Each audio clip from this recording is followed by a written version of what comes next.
y te enviarán un asesor que te dará las mejores ideas para renovar tu cuarto de baño. Consulta dúchate.es.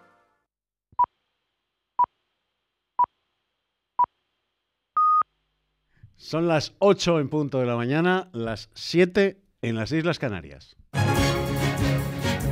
Buenos días, España. Una mirada crítica a la actualidad del día en Radio Inter.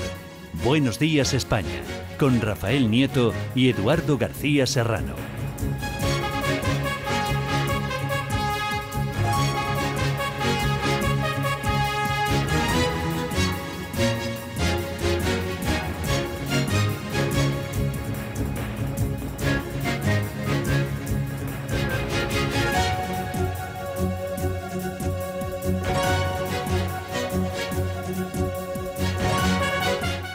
Buenos días España, buenos días españoles, muy bienvenidos todos a este espacio de la Inter, del Grupo Intereconomía. Buenos días España, que todos los días de lunes a viernes, desde las 7 en punto de la mañana y hasta las 12 del mediodía, realizamos María Mera, Rafa Nieto, Fernando Ballesteros, Miguel Barderas en el control central de realización. Y a las 8 pues se suma a este auténtico equipazo, que lo es, un servidor de todos ustedes, Eduardo García Serrano, para ya junto a María Mera, Fernando Ballesteros y Miguel Barderas, entre los cuatro, darle el último repaso a la actualidad nacional e internacional. Después, a partir de las 8:30, la tertulia de Buenos Días España, hoy con el concurso de Antonio Alonso Timón, profesor de Derecho Administrativo de ICADE, de José Luis Fernández Santillana, director del Gabinete de Estudios de la Unión Sindical Obrera, de Francisco Trejo, y de Sixto Cadenas, de Sociedad Civil Catalana. El gran protagonista de la crónica política es hoy, sin duda, Pedro Antonio Sánchez, que ayer presentaba su dimisión, según sus propias palabras, para evitar un gobierno tripartito que sostiene ya estaba pactado. Dice que renuncia por responsabilidad con los murcianos para evitar que sufran las nefastas consecuencias de un tripartito que la mayoría no quiere. Lo anunciaba acompañado por todo su equipo de gobierno un día antes de la fecha fijada para el debate de la moción de censura presentada por el PSOE contra él y que finalmente no se celebrará. Según la información que dice tener el hasta ahora jefe del gobierno murciano, de haber prosperado la moción, el socialista Rafael González Tobar hubiera sido el nuevo presidente de Murcia con el apoyo de Podemos y de Ciudadanos en 48 horas. Convencido como estoy y con la información suficiente que sustenta ese convencimiento de que ya existe un acuerdo tan dañino y perjudicial para la gente de Murcia, tomo la única decisión que depende de mí en este momento. Y esa decisión es la de, en estos momentos, se ha registrado en la Asamblea Regional mi renuncia, mi dimisión a presidir la región de Murcia. Esa renuncia se hace pensando en la gente. Espero que esto sirva para salvar a la región de Murcia del tripartito. Sánchez evaluó en su comparecencia cómo ha sido su gestión durante los casi 2 años al frente de la región de Murcia y asegura que se han estado realizando reformas valientes que están dando buenos resultados que a su juicio están mejorando la calidad de la vida de los murcianos. La decisión llega un día después de que el juez de la Audiencia Nacional, Eloy Velasco, pidiera al Tribunal Superior de Justicia de Murcia que impute a Sánchez por los delitos de cohecho, fraude y revelación de información en la Operación Púnica, aunque no es el único caso por el que está siendo investigado. Sin embargo, hacía ya 1 mes y medio que la oposición reclamaba su dimisión desde que fuera citado a comparecer como investigado en el caso auditorio de su etapa como alcalde de Puerto Lumbreras. Fue precisamente por este asunto por el que el PSOE presentó la moción de censura y Ciudadanos dio por roto el pacto que había firmado con el Partido Popular y que permitió la investidura de Pedro Antonio Sánchez en 2015.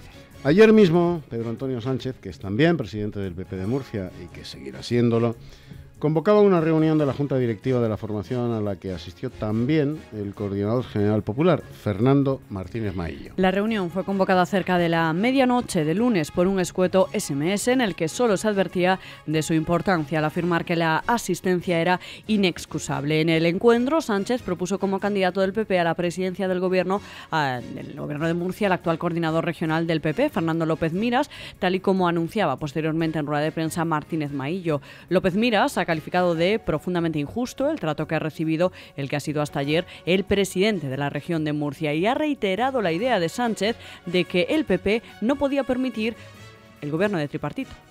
Yo me voy a dejar el alma y la piel por 2 cuestiones. Una, por reponer una injusticia y la otra, por reponer la voluntad de todos los murcianos. y esos van a ser mis principales objetivos. Para Martínez Maillo, mientras tanto, es injusto pretender pasar por corrupción lo que no es corrupción o acabar con la corrupción arrasando con la presunción de inocencia. No es justo lo que está pasando. Pero quiero que transforméis esa rabia en energía positiva. Quiero que apoyéis a Pedro en el Partido Popular de Murcia porque, por supuesto, va a seguir siendo el presidente del Partido Popular de todos los murcianos. También desde el PP, María Dolores de Cospedal confiaba, antes de que se hiciese oficial la renuncia, en que Sánchez iba a actuar con responsabilidad. Podemos confiar en el sentido de la responsabilidad de Pedro Antonio Sánchez. Y todo el mundo no tiene la misma. Y todo el mundo tampoco tiene la misma por unas situaciones como las que estamos viendo en Murcia. Porque aquí lo de la ley del embudo parece mentira, pero se aplica con mucha frecuencia en este país.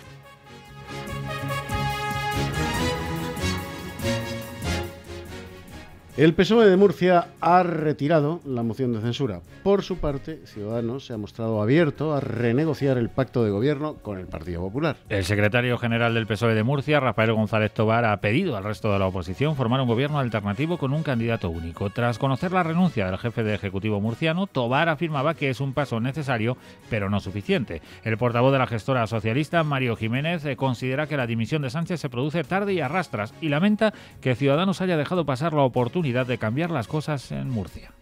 Y se ha producido, lamentablemente, demostrando una escasísima capacidad de respuesta de nuevo del Partido Popular ante la corrupción.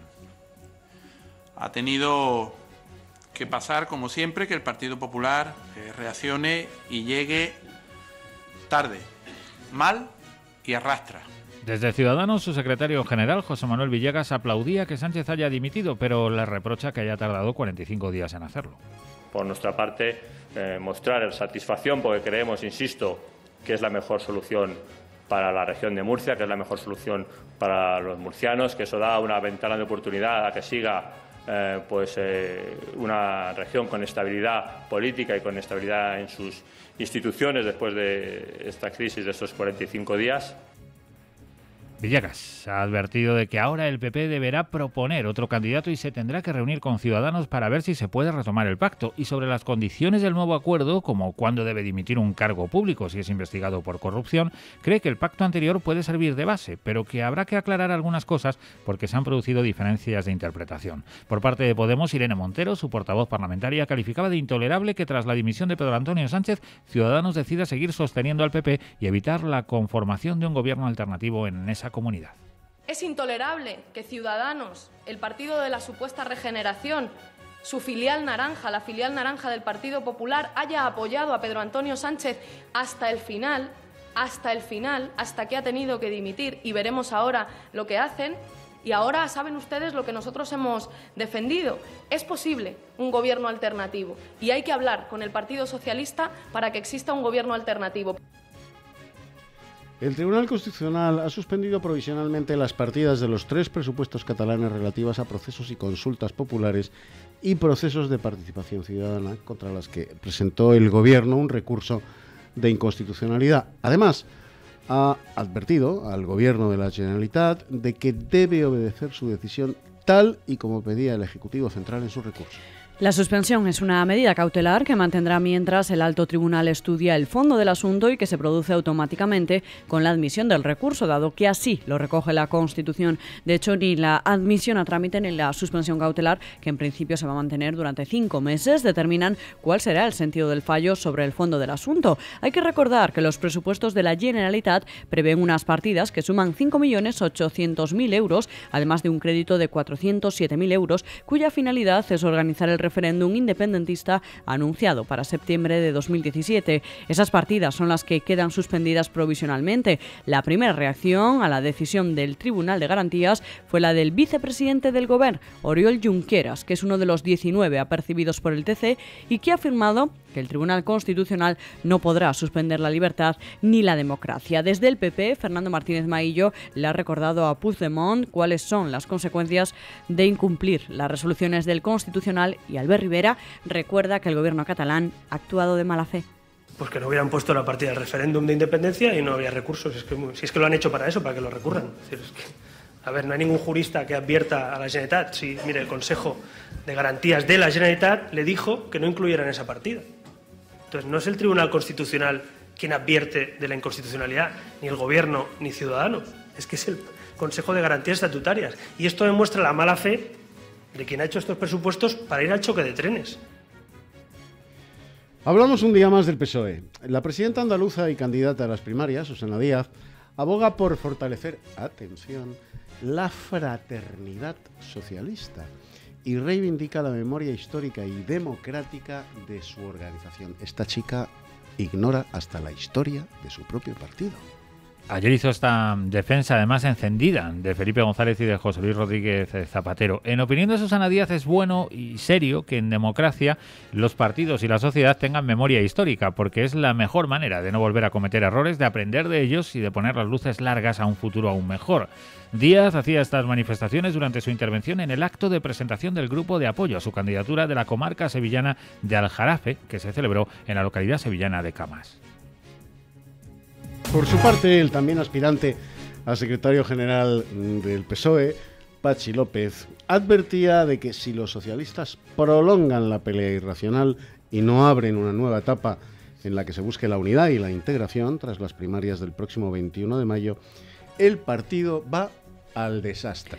Sí, en una entrevista en Radio Nacional, el diputado por Vizcaya destacaba la importancia de la unidad en el partido el día después de que se celebren las primarias y por ello cree que la consigna debe ser todos leales con el que gane e integrar al que pierda. Además, el ex Lehendakari aboga por rebajar la tensión porque la mayoría de los militantes socialistas dice que no quiere un choque de trenes, sino dejar atrás la división y buscar la unidad, la integridad y la suma.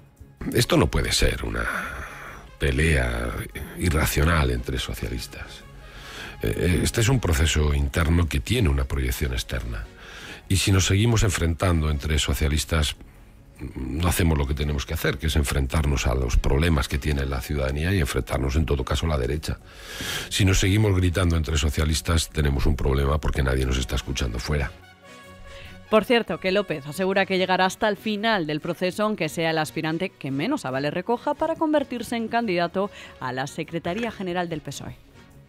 El número de parados registrados en las oficinas de servicios públicos de empleo bajó en marzo en 48.559 personas respecto al mes de febrero, con lo que la cifra total de parados se reduce hasta 3.702.317.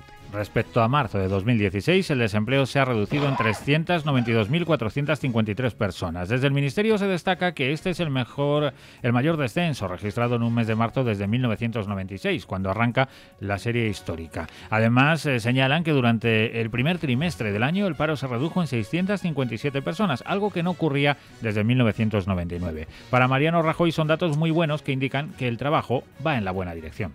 Los datos son muy buenos, es el mejor marzo de empleo de la historia, más de 162.000 cotizaciones más a la Seguridad Social, más de 600.000 respecto a marzo. Es muy importante también la reducción del paro, más del 10% en el último año, y sobre todo hay un dato positivo que es lo que hace referencia al número de contratos indefinidos, suben un 18%, y los indefinidos a tiempo completo más de un 20%.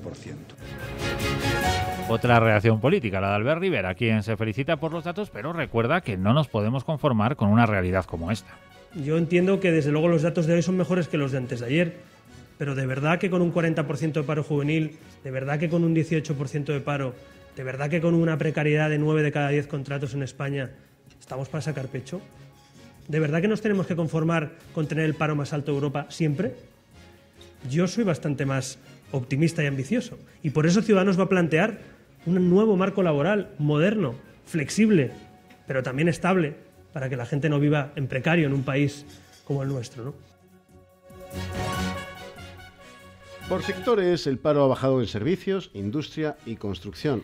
y ha subido en el resto. El desempleo cae en todas las comunidades autónomas, salvo en Canarias. Y otro dato, los indefinidos supusieron el 10,3% de los contratos firmados en marzo. Por cierto, la subida de la afiliación en sectores como la hostelería y la construcción ha elevado en 161.752 la cifra media de cotizantes en marzo, en el mejor tercer mes del año de la serie histórica que arranca en 2001. Las cifras de este mes mejoran a las de marzo de 2016. No obstante, desde la patronal, Juan Rosell se felicita por ello, pero recuerda que, mirando atrás, hubo en España ya 19 millones de afiliados. La tendencia es favorable, pero todavía tenemos que mirar hacia atrás, ¿no? Y hacia atrás viene a decir de que en el año, hace muy pocos años, en el 2007, al final de 2007, teníamos más de 19 millones de personas afiliadas a la Seguridad Social. Hasta que no lleguemos a esta cifra, pues no podemos decir de que las cosas estaban como estaban en el pasado. Por tanto, todavía nos queda camino por recorrer. El ministro de Interior, Juan Ignacio Zoido, ha anunciado que el número de centros de internamiento de extranjeros aumentará con nuevas instalaciones en Málaga, Algeciras y Madrid. El anuncio se producía en la sesión de control y contestando a una pregunta de Unidos Podemos precisamente sobre los CIE. Posteriormente, en los pasillos del Senado, aseguraba que su departamento está estudiando la posibilidad de sacar del interior de los CIE al personal de la Policía Nacional para que en su lugar trabaje otro tipo de personal con otra cualificación. La pregunta se producía después de que por la mañana Zoido presidiera el Pleno del Consejo de la Policía, una reunión en la que ya se planteó el debate sobre la presencia policial en los centros de extranjeros. El diseño por el que se van a organizar estos centros se encuentra aún en estudio. Es ahora un boceto que quiere discutir con los grupos parlamentarios y con los sindicatos policiales. El portavoz del gobierno vasco, Josu Erkoreka, ha anunciado que ni el lehendakari Iñigo Urkullu ni ningún miembro del Ejecutivo participarán en los actos públicos convocados por los autodenominados artesanos de la paz el sábado próximo en Bayona, en el sur de Francia, con motivo del desarme de ETA.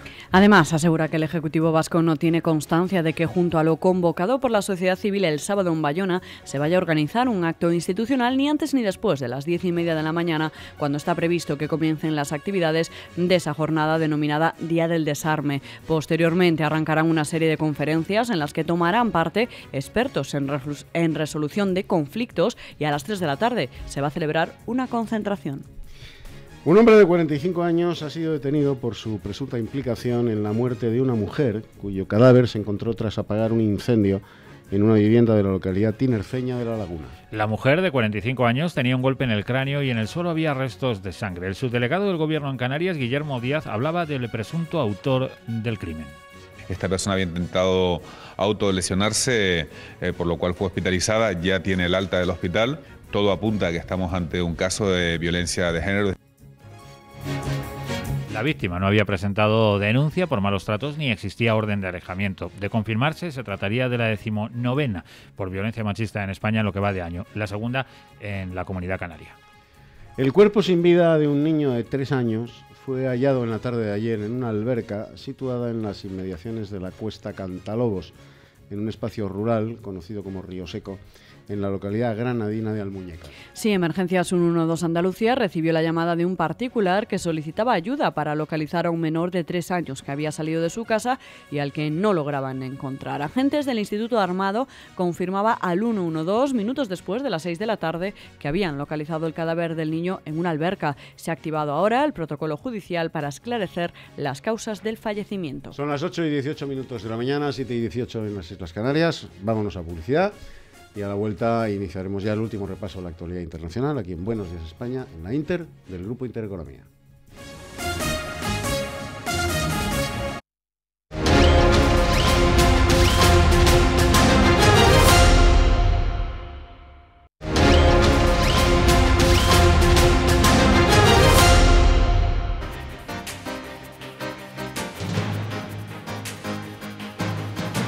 Buenos Días España, con Eduardo García Serrano.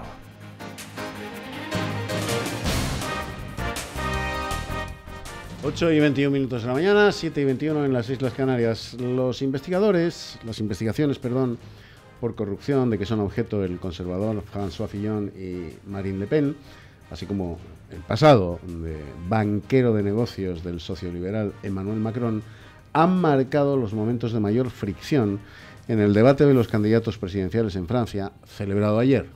Durante casi 4 horas, los 11 pretendientes del Elíseo, que se van a disputar el voto de los electores en la primera vuelta del próximo día 23, se sometieron ante las cámaras a un ejercicio inédito y muy pautado para respetar la igualdad de todos, que dio pie a pocos momentos de verdadera discusión. El momento de mayor temperatura se producía al abordar la moralización de la política por el trasfondo de los procedimientos judiciales abiertos contra Fillon, que ha sido imputado por los empleos supuestamente ficticios que otorgó a su mujer y a 2 de sus hijos, y a Le Pen, que hasta ahora se ha negado a presentarse para no ser acusada, amparándose en su impunidad parlamentaria. Por otra parte, Macron y Fillon han cargado por separado contra los planes de Le Pen de sacar a Francia del euro y establecer barreras proteccionistas. Ambos advierten de que todo eso tendría graves consecuencias para el país.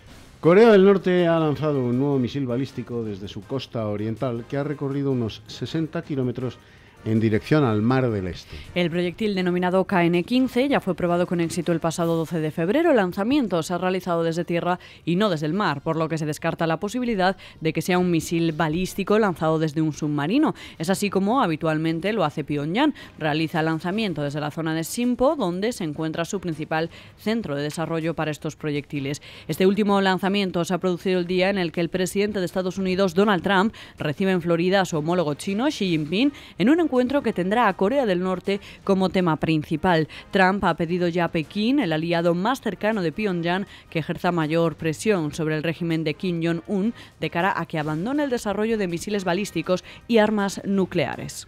Al menos 58 personas han muerto, entre ellas 9 menores, y casi 2 centenares resultaron heridas en un supuesto bombardeo químico en la ciudad de Han Si-hun, en el sur de la provincia septentrional de Siria de Idlib. Algunos de los hechos de los heridos por el ataque perpetrado por aviones no identificados presentaban síntomas de asfixia, vómitos y dificultades para respirar.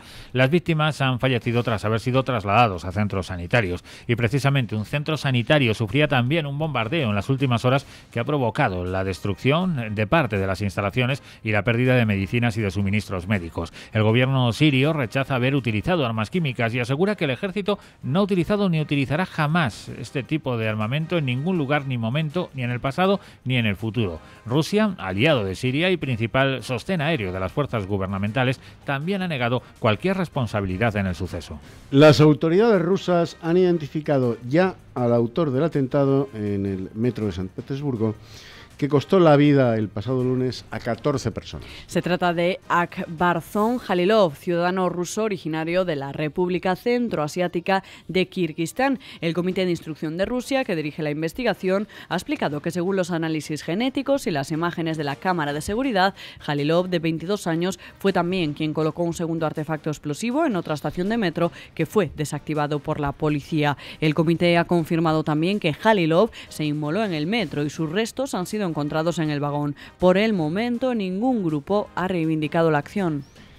Por otra parte, la cifra de muertos en el atentado asciende ya a 14, según el último balance oficial. La ministra de Sanidad ha informado de ese nuevo balance. 11 personas murieron en la explosión, 3 lo hicieron posteriormente a consecuencia de las heridas. Ha explicado también que durante la pasada noche los servicios de emergencia localizaron fragmentos de otras 4 víctimas de la explosión, lo que ha motivado el nuevo balance. Además, 49 personas se encuentran ingresadas en hospitales de la antigua capital zarista con heridas y quemaduras de diversa consideración, mientras 13 de los heridos ya han sido dados de alta.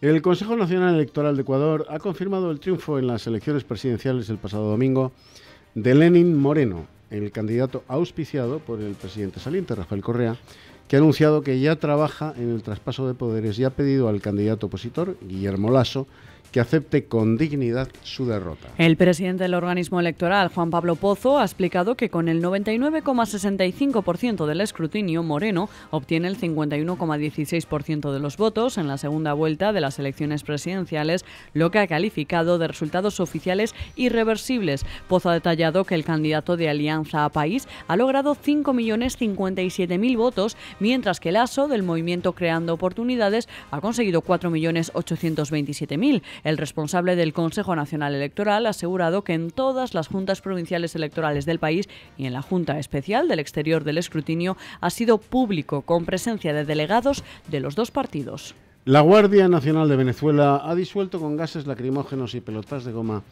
una manifestación en la que decenas de opositores intentaban marchar hacia el Parlamento junto a cientos de seguidores para iniciar el proceso de destitución de los magistrados del Tribunal Supremo, una sesión que ha tenido que ser aplazada.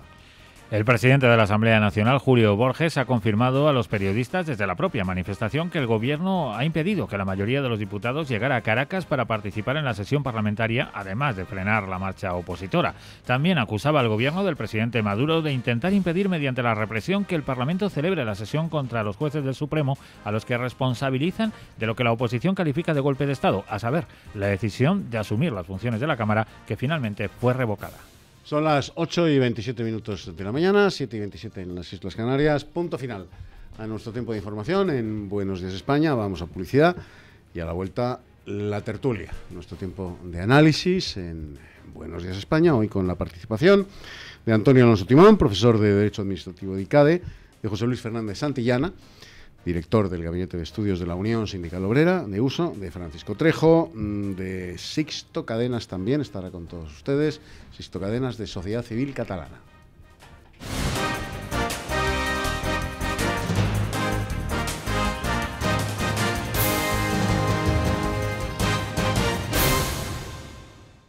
No vayas tan deprisa que las rodillas no puedo, ¿eh? Toma Flexium Articulaciones. Una cápsula diaria de Flexium frena el deterioro articular y favorece la movilidad. Flexium Articulaciones de Pharma OTC. Familia, que os quiero contar algo. Callaros, ¿que quiere decirnos una cosa, papá? ¿Vamos a cambiar de coche? ¡Bien! No, mejor todavía. Siempre hemos soñado con tener un chalet. ¡Mudanza a la vista! ¿Pero te quieres callar? ¿Qué estáis cuchicheando? Mamá, es papá que nos quiere sorprender. Por la carretera de Barcelona, el aeropuerto, el corredor de Lenares, venden ahora unos chalets de 160 metros, que me he informado, la parcela grande de 250 metros por solo 119.000 euros. ¿Nos lo podemos permitir, cariño? El precio es una oportunidad y además, si queremos, nos consiguen la financiación, que no saldrá mucho. ¿Pero hay piscina?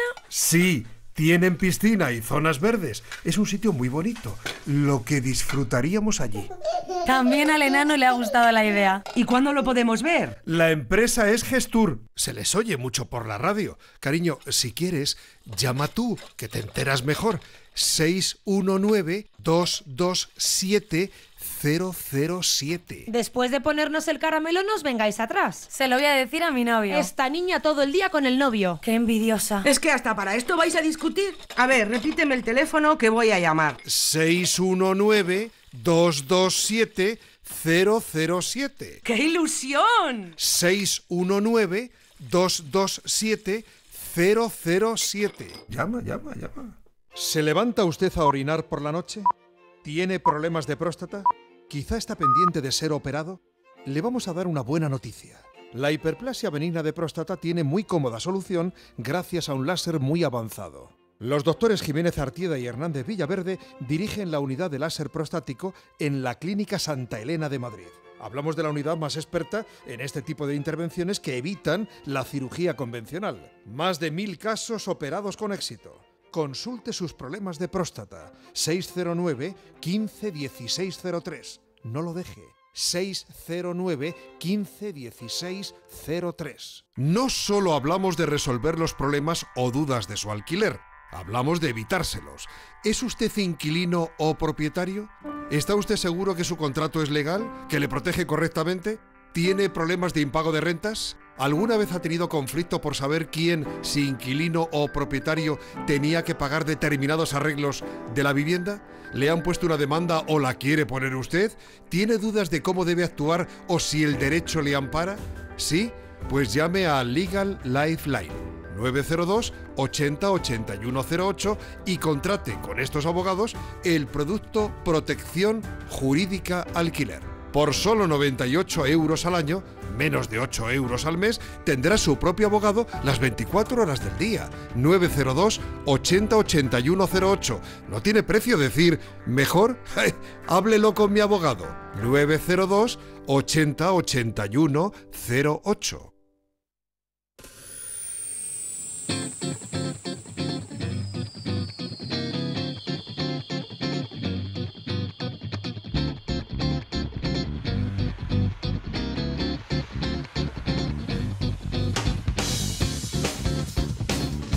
El gato de la mañana. La tertulia más mordaz en Radio Inter. Dirige Eduardo García Serrano.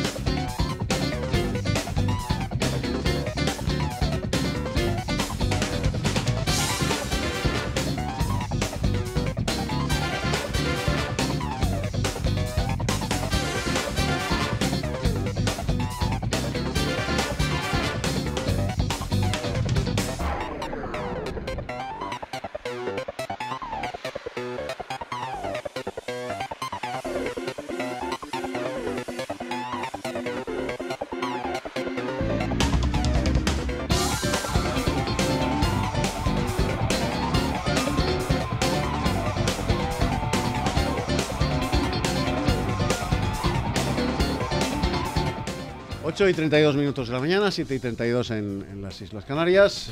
Si acaba usted de incorporar a nuestro programa, le comentamos que acabamos de finalizar nuestro tiempo de información en Buenos Días España, desde las 7 en punto de la mañana hasta las 8:30, informando de manera continuada. Y a partir de las 8:30, pues una vez que finaliza el tiempo de información, da comienzo el tiempo de análisis, la tertulia. Ya saben que nos sintonizan ustedes a través de nuestras frecuencias de radio, tanto en onda media como en frecuencia modulada, por supuesto a través de internet y simultáneamente por la tele, por Intereconomía Televisión. Hoy conforman la mesa de tertulia Fito en el sentido de las agujas del reloj, para que nadie se sienta periclitado, que esto, ya saben ustedes que la gente de la radio y de la tele, la cosa de las vanidades, son como los actores, cuando sale los créditos, quién sale primero, quién sale segundo, no. Bueno, pues en el sentido de las agujas del reloj, mi queridísimo José Luis Fernández Santillana, director del Gabinete de Estudios de la Unión Sindical Obrera de Uso. ¿Qué tal, José Luis? Hola, muy bien, buenos días. Hoy hablaremos, espero que mucho, sobre el paro, los nuevos contratos, los salarios y Sí, sí. No solo todo lo que reluce. Mariano está dando palmas con las orejas. Sí, de hecho inauguró ayer una nueva sede. Dando saltitos Cristóbal Montoro, Soraya, en fin, toda la corte de la Moncloa. Uf, qué grande eres, Mariano. Fátima Báñez, tal. Sueldos de 500 euros y contratos basura. Pero esto es la gran recuperación económica del gobierno del Partido Popular. En fin, que se me calienta la boca. Don Antonio Alonso Timón, queridísimo también, profesor de Derecho Administrativo de ICADE, ¿cómo estamos? Pues fantásticamente bien. Qué mejor que empezar el día en Intereconomía. Sí, señor. Buenos días, España. Bueno. Y mi entrañable Sixto Cadenas, que viene bastante menos de lo que yo desearía por su tertulia, por Buenos Días España. Sixto Cadenas es uno de los valientes de los catalanes que quieren seguir conservando su condición de españoles per secula seculorum, y es de los que están dando la cara hasta rompérsela ahí en esa españolísima tierra de Cataluña para conservar precisamente eso, en sociedad civil catalana. Mi enhorabuena más sentida porque recuerdan ustedes que Sixto Cadenas estuvo justo la semana del puente de San José, por mejor decir, del fin de semana largo de San José. San José cayó un domingo, 19 de marzo, y precisamente ese domingo, él estuvo aquí, pues no sé si el viernes anterior o el jueves anterior, estuvimos hablando de la manifestación, de la concentración que convocaba Sixto Cadenas y Sociedad Civil Catalana, que tanto monta, en Barcelona capital, contra el golpe, paremos el golpe separatista, el golpe independentista. Bueno, pues la manifestación fue un éxito verdadero. Fue tal el éxito que hasta los telediarios de La Pomada tuvieron que dar imágenes de la manifestación. Los telediarios vendidos a los separatistas y al PP no tuvieron más remedio que abrir, muchos de ellos, con las imágenes de esa multitudinaria manifestación. Por primera vez, creo yo, Sixto, corrígeme si me equivoco, una manifestación absolutamente multitudinaria en Barcelona para parar el golpe independentista y reivindicar la españolidad de Cataluña y de los catalanes. O sea que enhorabuena, Sixto. Buenos días, Eduardo. Muy buenos días. Ya quisiera venir más veces aquí a Madrid, porque la verdad es que se está muy bien. Madrid es una ciudad estupenda. Cada vez que vengo me enamoro más de ella. Pues sí, la verdad es que fue un éxito, gracias un poco a todos, ¿no? También esa contribución que se hizo desde Intereconomía, supongo que alguna parte también. Está siendo muy generoso, Sisto, gracias a todos y a pesar de algunos. Efectivamente, sobre todo a pesar de algunos. Sociedad Civil Catalana nació precisamente para romper... que tengáis más mérito. Sí. Para romper precisamente esa espiral de silencio en la que estábamos sometidos una gran parte, una gran mayoría. Nosotros creemos que somos la mayoría de los catalanes, ¿no? Y la verdad es que creo que nos sorprendió a todos la respuesta de los ciudadanos. Impresionante. Ante una situación que ha empezado a entender que le empieza a afectar a sus propios derechos, y eso es importante. Creo que es un hito y creo que además eso nos ayuda nos alimenta, digamos, en la esperanza de que habrá mejores movilizaciones futuras para demostrar que efectivamente los catalanes no estamos dispuestos a continuar por esta senda tan alocada en la que nos está llevando el gobierno de la Generalitat y el Parlamento de la Generalitat. Pues así que enhorabuena otra vez, esto de verdad. Ahí seguimos trabajando en eso. A mí, te lo digo con toda sinceridad, a mí me emocionó ver las imágenes. Bueno, la verdad es que estábamos todos muy emocionados, francamente, porque... Yo no me esperaba eso, sí. Es verdad que en todas las movilizaciones que se han hecho, probablemente esta sea de las más significativas, ¿no? Primero por el momento histórico en el que estamos viviendo, el momento de tensión por parte del gobierno de la Generalitat, ¿no?, al que nos está sometiendo. Nosotros creemos que hay que empezar a explicarles a los ciudadanos, a todos, incluso a los españoles también, que allí hay unos catalanes que estamos en peligro de perder derechos y libertades, ¿no? Y que estamos en un régimen absolutamente fuera de lo que debería de ser en el siglo XXI en el que estamos viviendo, ¿no? Y por lo tanto, en ese sentido, muy contentos. La organización fue fantástica, creo que fue un día festivo, la gente se comportó con una naturalidad extraordinaria. Vamos. En fin, las imágenes están ahí para quien quiera, quiera valorarlas, ¿no? Y estáis describiendo a la sociedad catalana como si fuese un demonio con cuernos y rabo. y no, son españoles de a pie como cualquiera de otra provincia, ¿no?, o de otra comunidad autónoma. Pero lo que pasa es que a algunos les han puesto alguna zancadilla, ¿no? Sí, claro. Entonces, que la gente salga y pegue un saltito y diga aquí estamos y reivindiquemos la igualdad de derechos con respecto a cualquier otro ciudadano español, no más derechos, sino los mismos derechos, porque somos tan ciudadanos como los demás, pues eso me parece una cosa estupenda, ¿no? Es que ni siquiera, que la calle es de todos. Ni siquiera más ni menos derechos, sino los derechos. Sí, los derechos. Es decir, los derechos y la libertad. Es decir, que podamos... No tenía duda alguna de que el pueblo catalán se pronunciaría y diría, señores, hasta aquí. Bueno, yo sí que tenía alguna duda porque es verdad que es muy difícil movilizar a la calle al ciudadano. Hay mucho miedo. Claro, también es importante, tiene mucho mérito lo que hace Sociedad Civil Catalana. Una vez que se mueven y apoyan a Sociedad Civil Catalana y tenemos esas manifestaciones de las que todos nos sentimos orgullosos porque vemos que el pueblo catalán se siente español, también lo hagan en las urnas cuando le toca ir a votar. Porque es muy bonito salir a la calle, tener un día de paseo. Pero eso ya depende de la oferta.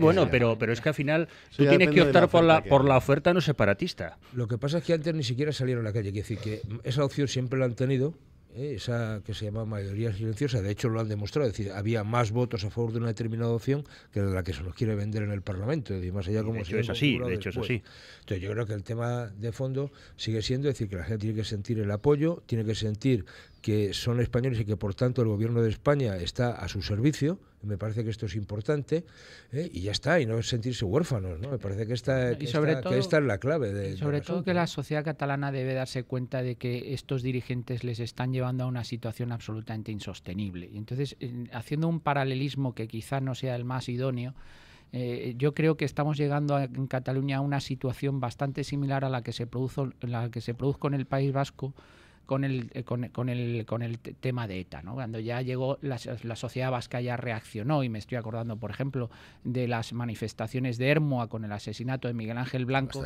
y la gente dijo, basta ya. Entonces, en Cataluña llegará un momento que ante esta situación irracional a la que están llevando los dirigentes catalanes a la sociedad catalana se rebele contra ellos mismos, y al final esto acabará siendo un boomerang.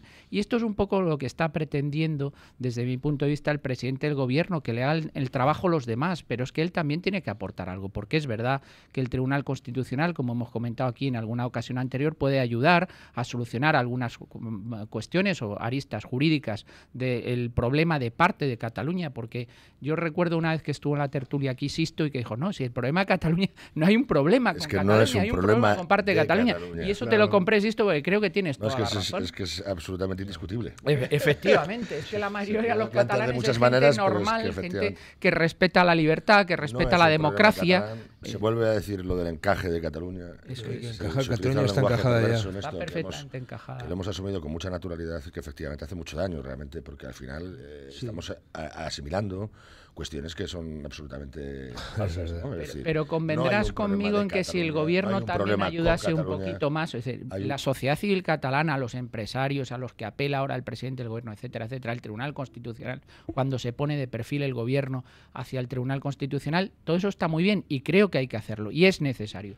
Pero también el gobierno tiene que ayudar un poquito en ese sentimiento de orfandad que la sociedad catalana puede tener en los últimos tiempos con respecto a los dos partidos políticos mayoritarios, que son los que tendrían que tirar del carro, que son el Partido Socialista y el Partido Popular. Políticas que se visualicen, es decir, no es una cuestión simplemente llegar allí y decir que vas a dar unos milloncillos más para las cercanías, es decir, que no se trata de eso. Porque eso a la gente aplicas el 155 por la vía rápida, ¿no? Digo, porque eso al final la gente, es decir, no es una cuestión, es decir, eso no te lo compra nadie, ¿no? Es una cuestión más de fondo. A mí me llamó el otro día la atención mucho la encuesta esta del CIS catalán, no me acuerdo las siglas exactas. El CEU.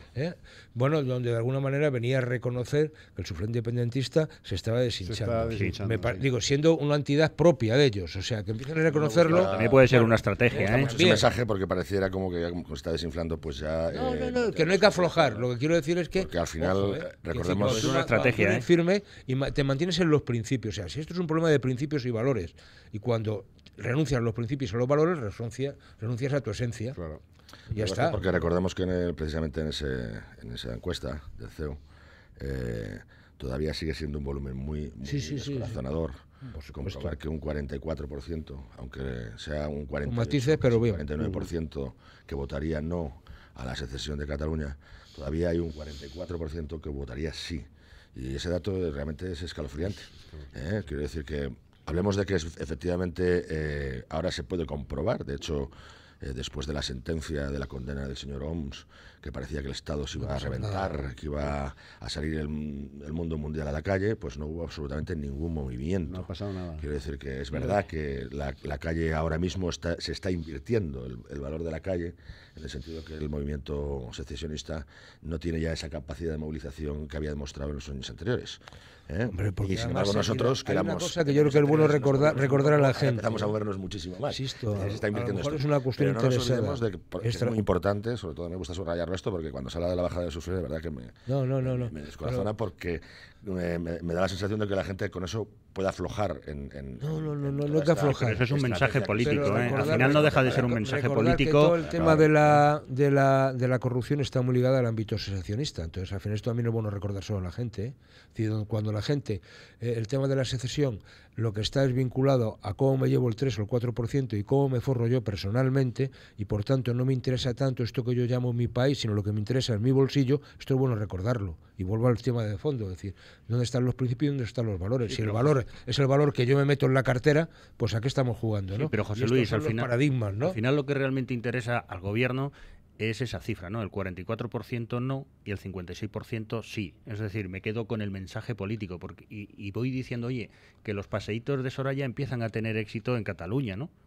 Yo creo que eso es lo que pretende reflejar este tipo de encuestas. La verdad es que la presencia del Estado, que había sido abandonada durante los últimos años, ahora se está notando que efectivamente está ahí. Es decir, el desembarco, digamos, del gobierno de España en Cataluña es un hecho que eso es innegable. Ahí está. Y de verdad os tengo que confesar que efectivamente está teniendo su efecto, porque a ellos les está molestando muchísimo, porque hasta ahora, digamos, todo el espacio político lo estaban cubriendo ellos. Entonces, cuando ahora viene el presidente del gobierno, la vicepresidenta, ese espacio tiene que abrirse. Claro. Y entonces están francamente muy molestos. Yo no le veo mala estrategia en esa línea, pero es verdad que quizás debían de hacer más cosas, no solamente. Yo creo que debieran de ir un poquito más, ¿no? Eso como poco al menos ayuda, ¿eh? Sí.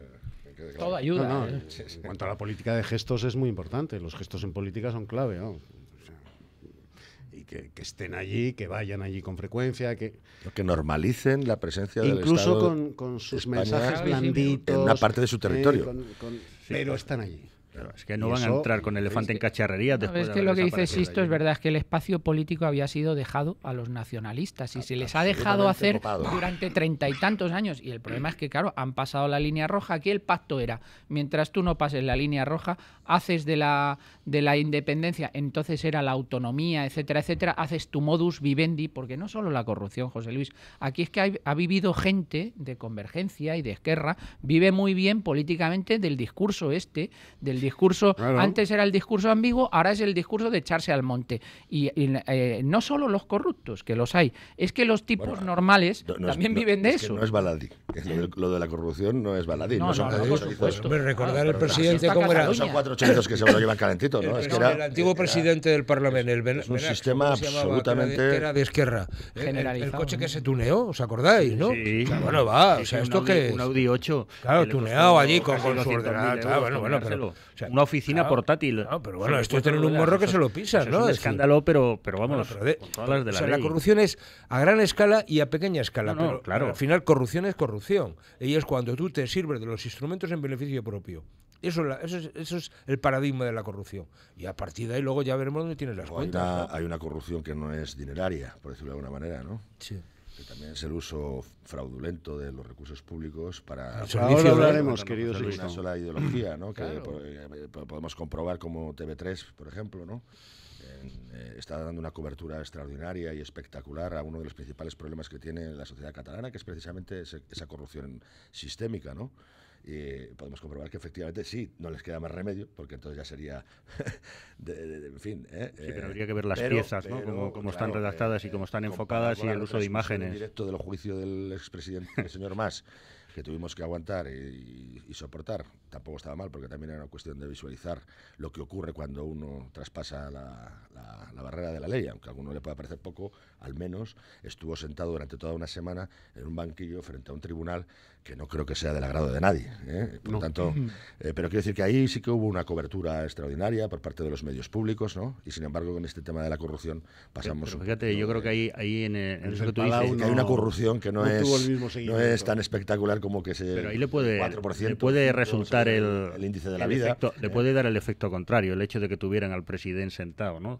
Durante 8 horas ahí viendo en la televisión la retransmisión del juicio. Esto también le puede hacer el efecto contrario, es decir, bueno, si este está sentado aquí durante una semana y 8 días y nos los ponen, no va a ser todo malo, algo tendrá, digo al revés, no va a ser todo bueno, algo tendrá de malo cuando está ahí, ¿no? Te quiero decir que a veces piensan que se están haciendo un favor a sí mismo con retransmitir el Estado me mata, y produce el efecto contrario, produce que hay gente que se dé cuenta de que, coño, lo estamos hablando, que no es grato estar delante de un juez, ¿no? Pues cuando estás durante una semana... Pero la gente está cabreada, es decir, la gente está jodida, ¿eh? O sea, cuando la gente ve a Millet, ¿y cómo pagó las bodas de las niñas? No, claro, y dice que además son 4, que no 3. Llegar a fin de mes, perdóname la expresión, la gente dice, bueno, ya, por mucha victimista, por muy mayor que esté, decir, pero la boda de la niña, en el palo, la boda de la niña, y eso va, cuando la gente no llegó. De que se sube del 3 al 4%. Claro. Dice, si no fue un 3, fue un 4. Quería más. Claro.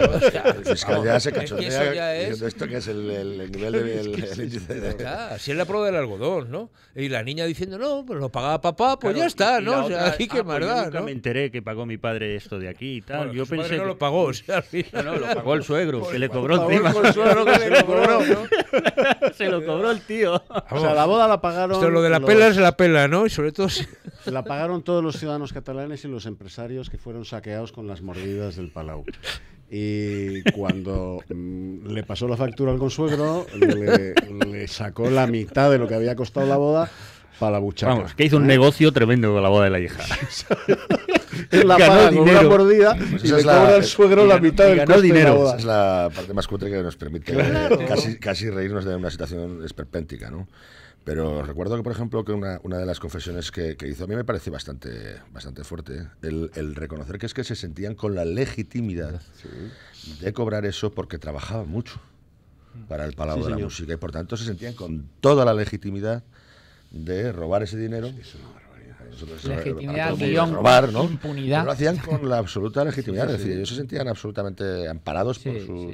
¿Y qué tendría que hacer entonces un jornalero de Jaén en campaña? La legitimidad de la mafia, es increíble. Bueno, pues ayer el Tribunal Constitucional, si les parece bien, caballeros, vamos a la última hora.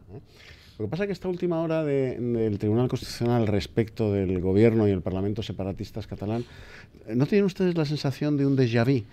De estar, bueno, pero hay matices, de estar metido en un bucle cerrado y que es siempre lo mismo, porque ayer el Tribunal Constitucional suspendió provisionalmente las partidas de los presupuestos catalanes, los presupuestos de la región, autonómicos, relativas a procesos y consultas populares y procesos de participación ciudadana, contra las que presentó el Gobierno un recurso de inconstitucionalidad.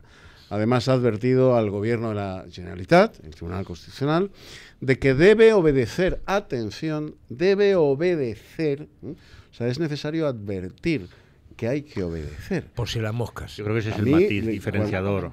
Porque además me para la Guardia Civil en la carretera no me tiene que advertir de que tengo que obedecer. ¿Obedezco? Yo sé que hay que obedecer. Pero de vez en cuando usted se encuentra con algún guardia civil amable que le recomienda y le aconseja y le dice, oiga, usted ha hecho una infracción, no la haga más, sea bueno. Pues se le advierte textualmente que tienen que obedecer al Tribunal Constitucional, pues a partir de casi 6 millones de euros destinados a sufragar, o sea, una partida ilegal para sufragar un referéndum ilegal. Bueno, ¿qué pasará? ¿Qué pasará, querido Antonio? Pues yo creo que en los distintos pronunciamientos que llevamos del Tribunal Constitucional desde que se operó la reforma precisamente ad hoc para este tema de la ley orgánica del Tribunal Constitucional, como todo hemos ido aprendiendo, de los errores hemos ido aprendiendo, y entonces el Tribunal Constitucional cada vez va depurando un poquito más, siendo más conciso y más contundente, entre otras cosas porque también ha ido aprendiendo la propia abogacía del Estado. Yo hablaba hace poco con representantes de la abogacía del Estado y me decía, no, cada vez vamos concretando más las órdenes y las personas a las que van dirigidas estas órdenes, y el Tribunal Constitucional en sus resoluciones está siendo más concreto en cuanto al contenido y las personas que deben obedecer estas resoluciones, para que luego, si no se obedecen, pues puedan los tribunales ordinarios poder encausar a estas personas y poder condenar por desacato, por desobediencia, etcétera, etcétera. Por lo tanto,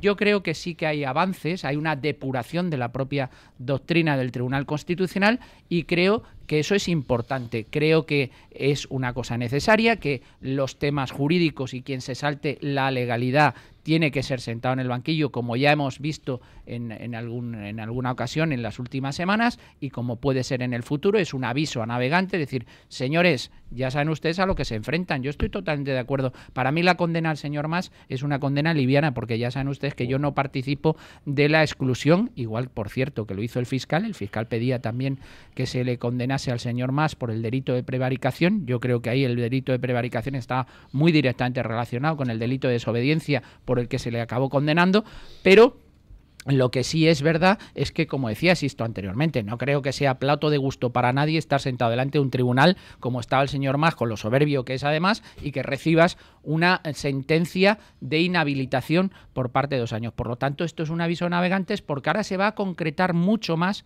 quiénes son las personas que desobedecen, cuáles son los mandatos concretos de la desobediencia y cuál puede ser cualquier resolución que dicten una prevaricación, y por lo tanto también aquí podríamos incluir la malversación de caudales públicos, que por ahí vamos, como antes no se incluyó, ahora se está concreta, decir, mire, esta partida presupuestaria que tiene usted aquí es ilegal y no puede coger absolutamente nada. Por lo tanto, si coge usted algo de esta partida presupuestaria, eso será un delito de malversación de caudales públicos. A ver, mi querido profesor, le pregunto como lego en derecho, ¿la mala fe cotiza en los agravantes de la comisión de un delito? Claro, la mala fe puede ser un agravante, efectivamente. Pues ayer el príncipe entallado, como le ha bautizado nuestro querido Javier Horcajo a Albert Rivera, hablaba de esto, de la mala fe expresa, manifiesta, del gobierno catalán, que sabiendo lo que iba a suceder, consignó esa partida de casi 6 millones de euros para partida ilegal, para referéndum ilegal. Sabiéndolo, lo hace y lo lleva a los presupuestos. Luego la mala fe es un agravante, ¿no? Así es, así es. Bueno, pues vamos a escuchar al príncipe entallado porque tiene razón. Pues que no hubieran puesto la partida del referéndum de independencia y no había recursos. Si es que lo han hecho para eso, para que lo recurran. Es decir, a ver, no hay ningún jurista que advierta a la Generalitat. Sí, mire, el Consejo de Garantías de la Generalitat le dijo que no incluyeran esa partida. Entonces, no es el Tribunal Constitucional quien advierte de la inconstitucionalidad, ni el Gobierno, ni Ciudadanos. Es que es el Consejo de Garantías Estatutarias. Y esto demuestra la mala fe de quien ha hecho estos presupuestos para ir al choque de trenes. Es un relato claro de lo que ha pasado, ciertamente. No solamente el Consell de Garantías Estatutarias, que es como si fuera el Tribunal Constitucional de la propia autonomía. Es que los letrados del Parlamento, cuando se va a la votación, advierten de que se puede estar incurriendo en una desobediencia a las resoluciones del Tribunal Constitucional. Pero todo esto es más simple. Quiero decir que es que efectivamente no solamente hay mala fe, es que hay una intencionalidad clara. La palabra es intencionalidad, la agravante es siempre la intencionalidad. Yo creo que, iba a decir que no creo que sean tan listos como para profundizar en todas estas cosas. La cosa yo creo que es bastante más simple. Necesitan los votos de la CUP para aprobar el presupuesto. El presupuesto es eso y muchas más cosas.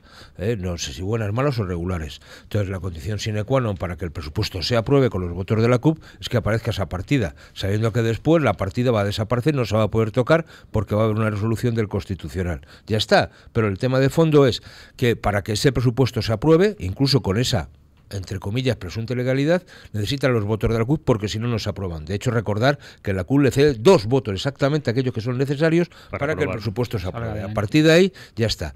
Y luego, recordar que todavía el Constitucional no se ha pronunciado formalmente, digo, más allá de lo que ha dicho. Es decir, la ley del Constitucional, el profesor lo sabe, vamos, yo creo que es así, es decir, siempre que el presidente del Gobierno pide, ese tratamiento automáticamente suspende hasta que, como medida cautelar. Sí, eso es el 161.2 de la no sé qué articulito es, pero yo creo que es una cosa puramente procedimental. Entonces no pasa nada. Es decir, a mí lo que me preocupa de todo este asunto es, ¿se van a estar quietos? Claro, van a meter mano a esa partida y a partir de ahí, ¿qué va a hacer el Constitucional? Está claro que delito de desobediencia ya sabemos que se va a dar, porque además ya sabemos cómo, se está dando a diario. Que tiene que ver con la inhabilitación y tal. Se está dando a diario. El segundo paso de malversación de fondos y alguna cuestión que tenga que ver con lo penal, yo ya tengo mi duda, ¿no? En este sentido. Pero el tema de fondo es, oiga, si está avisado el presidente de la Generalitat y todos sus consejeros y algunas personas más, en el supuesto de que desobedeciesen al Constitucional, ¿cuál es el procedimiento? Es decir, ¿qué pasa? Si se inhabilita a todo ese gobierno, ¿cómo se sustituye? ¿Por el 155? El 155 ya, directamente. ¿O el Parlamento elige otros? No, hay un delegado del gobierno que sería el que pasaría a ejercer las funciones de presidente de la Generalitat. Si el 155 actúa, digamos, por oficio, o simplemente lo que se hace es que haya una nueva promoción o una nueva debate de investidura. Si hay una inhabilitación, lo que habría que sustituir es al gobierno catalán, pero el 155 no actuaría de oficio hasta que no se invoque. Por tanto, seguimos con más de lo mismo, ¿no? Con la aprobación por mayoría absoluta del Senado. Es ir dejando máses para entendernos por el reguerillo. O sea, vamos dejando, habrá más, habrá Puigdemont, habrá todos los consejeros que estarán inhabilitados. Apuntan hasta los fontaneros. Apuntan hasta los fontaneros que participen en la elaboración de legislación para ir a... Luego, 19 personas. A publicidad y a la vuelta, turno de palabra para Sixto Cadenas y después para Paco Trejo.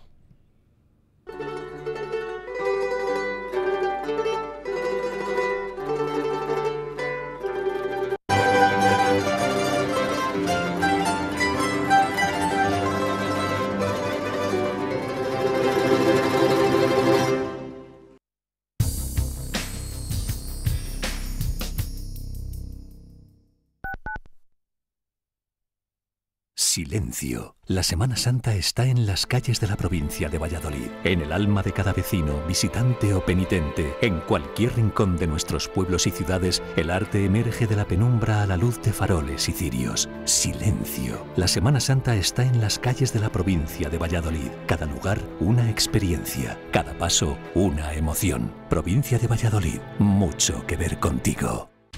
Atención, atención. Recupere su dinero invertido en preferentes, subordinadas, bonos y cláusula suelo sin coste alguno con GEAM Abogados.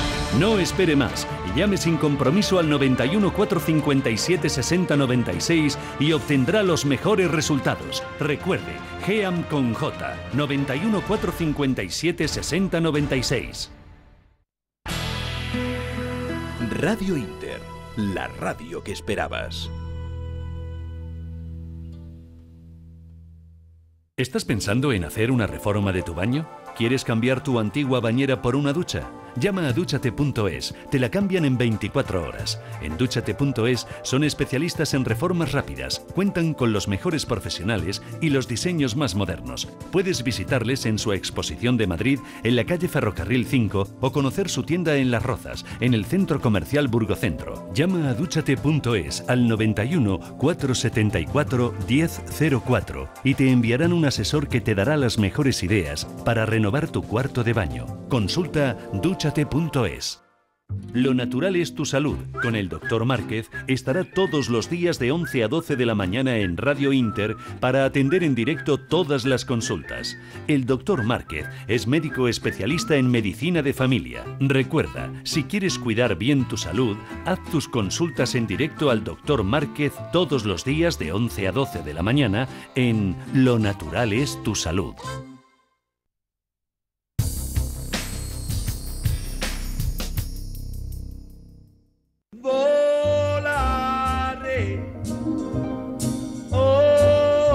De las muchas canciones italianas del siglo XX que conquistaron a medio mundo, quizás sea esta la más conocida. Bueno, todo el mundo la conoce como Volare, pero en realidad su nombre es Nel blu dipinto di blu, en el cielo pintado de azul, y con ella Domenico Modugno ganó el Festival de Sanremo y representó a Italia en Eurovisión.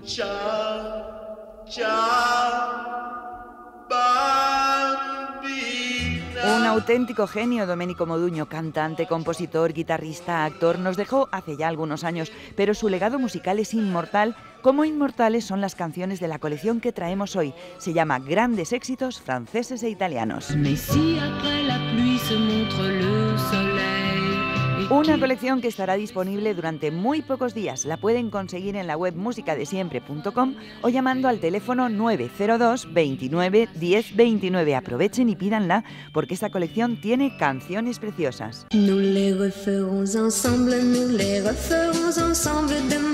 Bueno, qué bonito es esto. Es Marie Laforêt cantando Y volvamos al amor. Bueno, pues todas estas canciones les esperan en el 902 29 10 29.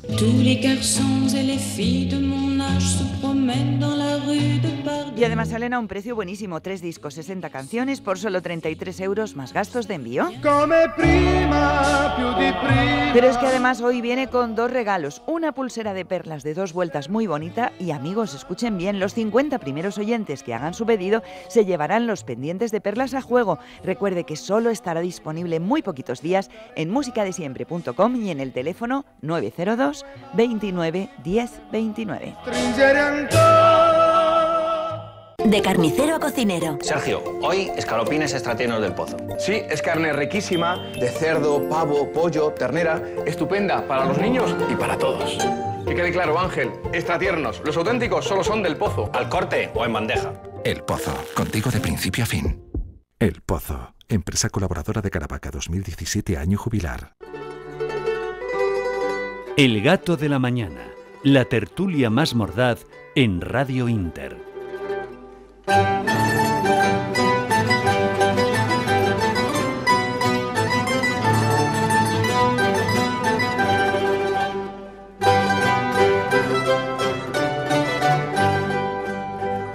Bueno, pues le damos el último repaso ya de la mano de Sixto Cadenas y de Paco Trejo a la cuestión que nos ha ocupado la primera parte de la tertulia, que es esa advertencia muy seria del Tribunal Constitucional a los presupuestos, a la partida consignada en los presupuestos catalanes, partida ilegal para la celebración de un referéndum ilegal.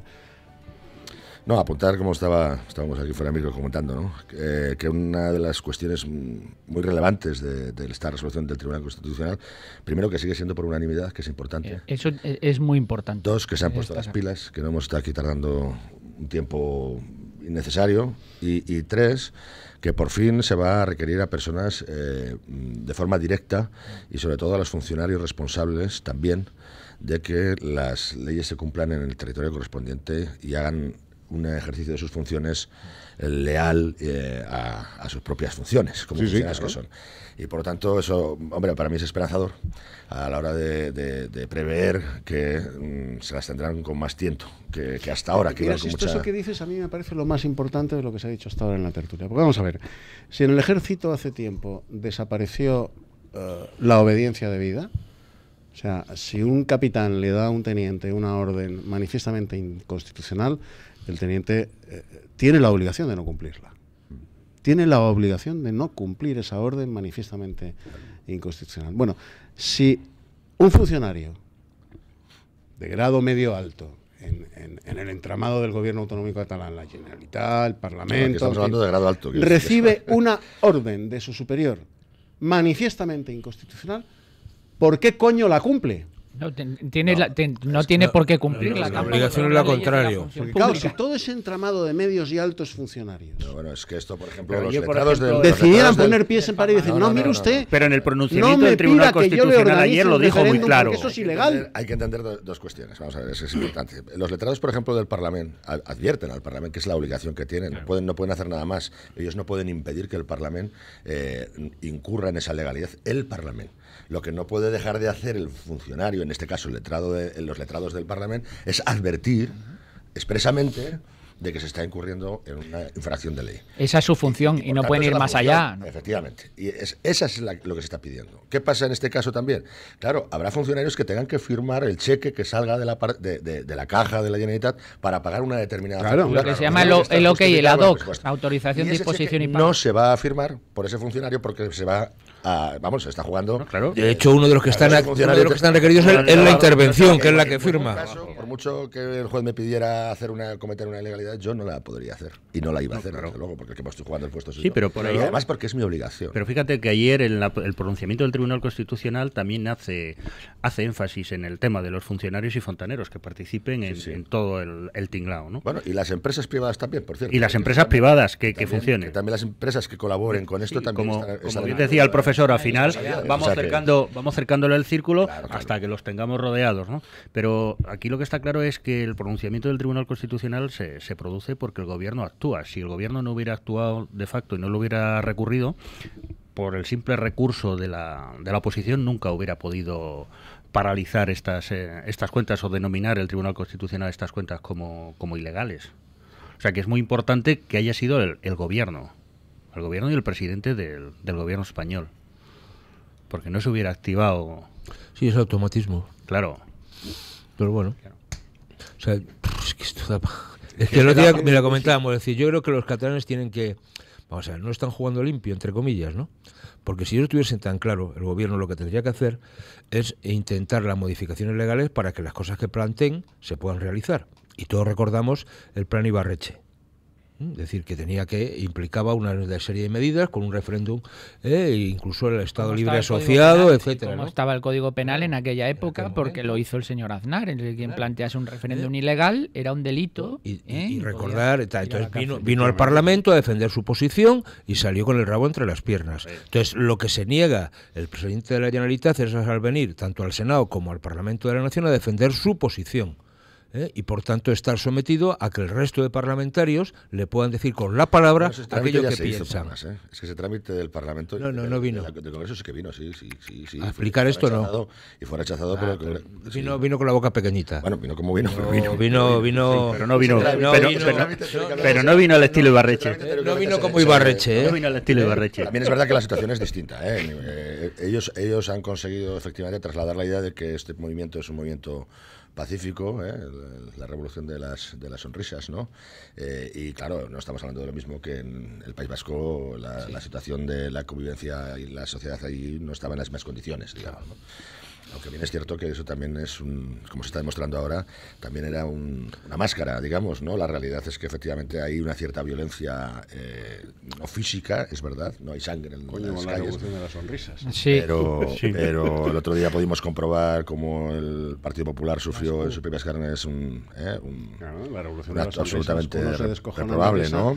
Y los otros sonríen porque les tiran los puntos. Hay muchas formas de amenazar. No se puede amenazar con una pistola o se puede amenazar con una sonrisa también, ¿eh? No, o se puede pegar a unas chicas que están apoyando a la selección española, o se puede hacer las cosas que se hacen en determinadas manifestaciones en la Universidad de Barcelona. Se puede asaltar una sede de un partido político. Se puede saltar la sede de un partido político. Esto ya advirtió Tarradellas. Bueno, la Universidad Autónoma de Barcelona se está recogiendo listas, o sea, se está firmando, digamos, para expulsar de la universidad a un grupo de estudiantes de Sociedad Civil Catalana, concretamente, ¿no? Los que han sido sometidos precisamente a una cierta violencia física incluso, pero es que es increíble ya que incluso se esté promoviendo la recogida de firmas para echar de una universidad a personas que pero al final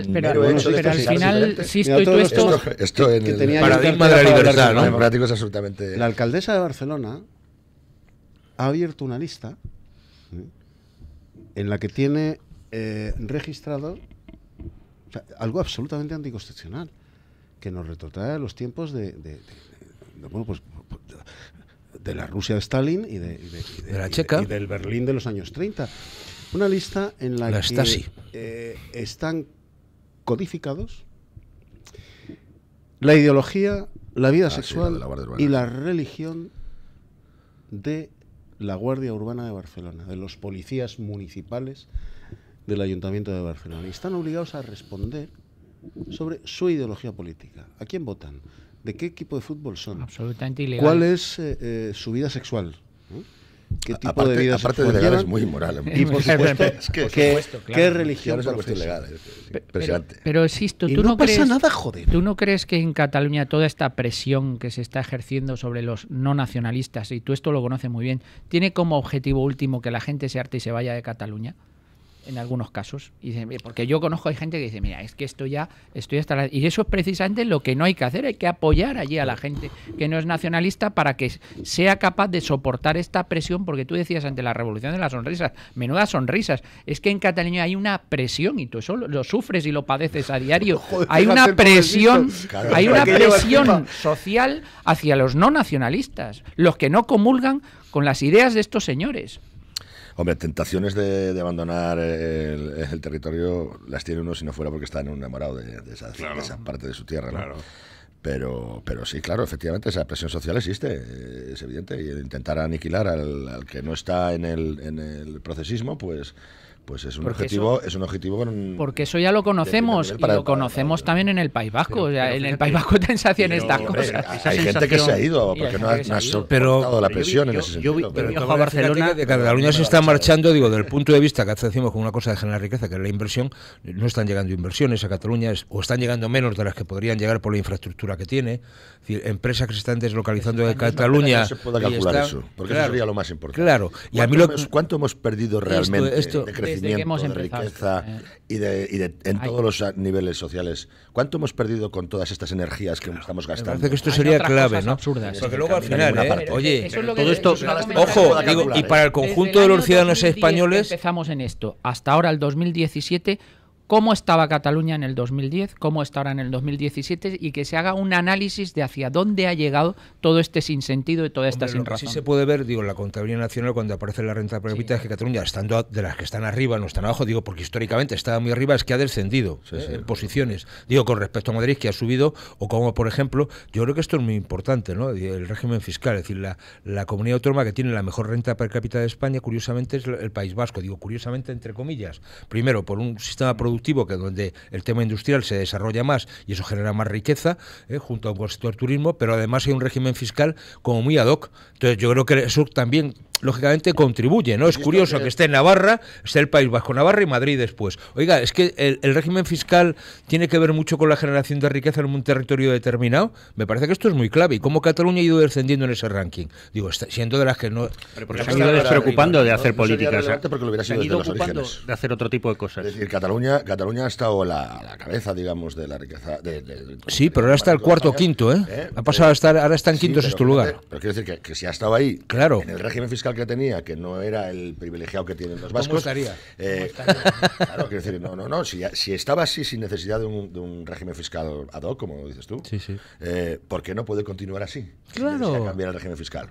Hombre, el problema de esto es que la pobreza que no nos es el lleva... régimen fiscal el que le lleva a la situación que está. No se nos olvide, Cataluña aporta más de un 20% del PIB nacional a España. Entonces, por tanto, cuando se está planteando el tema de la separación de Cataluña, lo que están diciendo, oiga, van a detraer del conjunto de la riqueza de todos los ciudadanos españoles un 20%.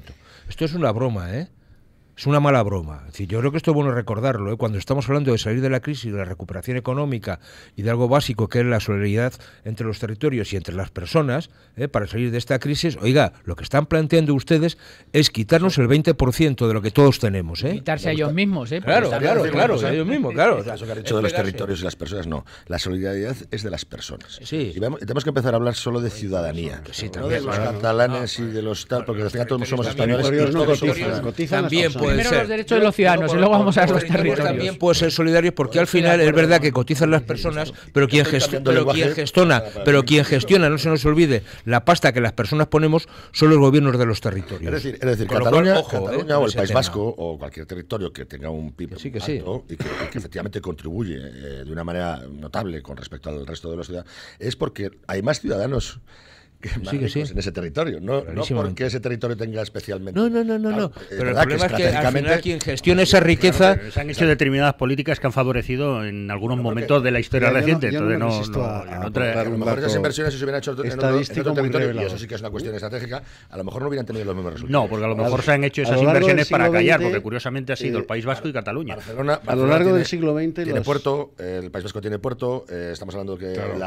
Sí, y tiene problema nacionalista y tiene problema nacionalista. El motor de la recuperación económica está en las exportaciones. Hombre, es normal que se hagan inversiones. Es normal que se hagan inversiones aquí que no se hacen en Extremadura. Y en Andalucía, por ejemplo, pero en Andalucía, en Galicia... Bueno, pero el comercio con Portugal nos podría venir muy bien, ¿no? Los extremeños. No soy extremeño.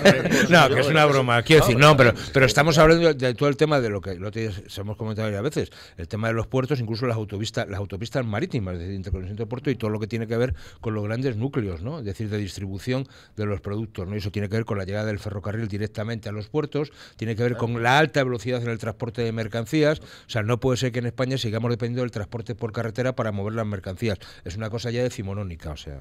Sí, pero para eso hay que hacer inversiones, efectivamente. Claro. Bueno, vamos a cerrar de momento el tema catalán. Pero nos iba a contar usted una cosa que yo no me resisto a lo largo del siglo XX, las dos épocas de mayor prosperidad de Cataluña, ¿saben ustedes cuáles han sido? Sí, claro. Con el directorio militar de don Miguel Primo de Rivera y con Franco. Y con el régimen del general Franco.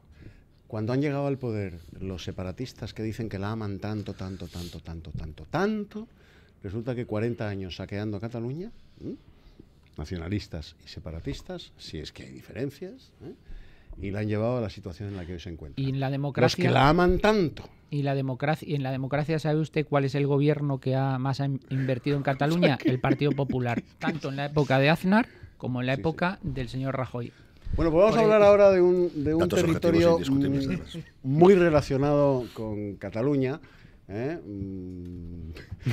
Desde luego literariamente lo está. Cabe recordar esa maravillosa novela de Juan Marsé, Últimas tardes con Teresa, y bueno, los anarquistas, ya saben ustedes que pusieron en Barcelona un arco triunfal diciendo aquí empieza Murcia. Aquí empieza Murcia, los anarquistas catalanes,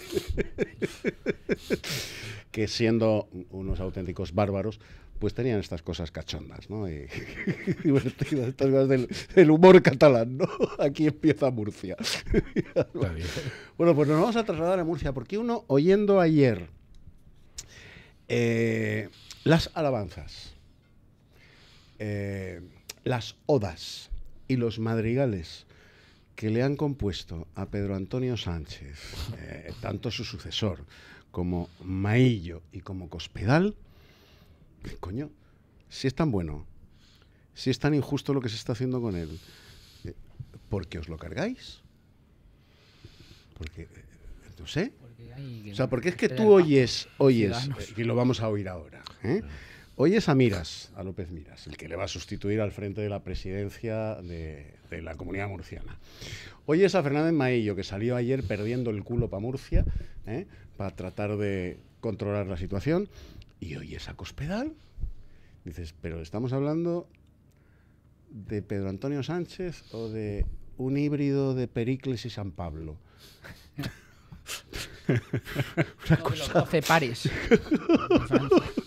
Porque claro, van ustedes a escuchar ahora las odas, madrigales y sonetos que le componen a Pedro Antonio Sánchez. Con un tío cojonudo, un tío extraordinario, un tío... Pero son ellos los que se lo han cargado. No han aguantado hasta el final el tirón. Vamos a escuchar Miras Injusticia. Vean ustedes lo que dice su sucesor. Yo me voy a dejar el alma y la piel por dos cuestiones.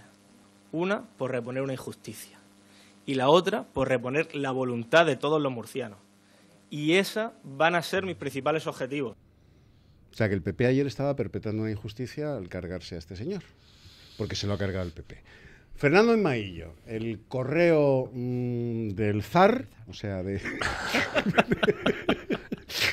Mariano Rajoy, que ayer salió perdiendo el culo para Murcia porque se les iba la cosa de las manos. Miguel Strogoff. Miguel Strogoff, el correo del zar, sí.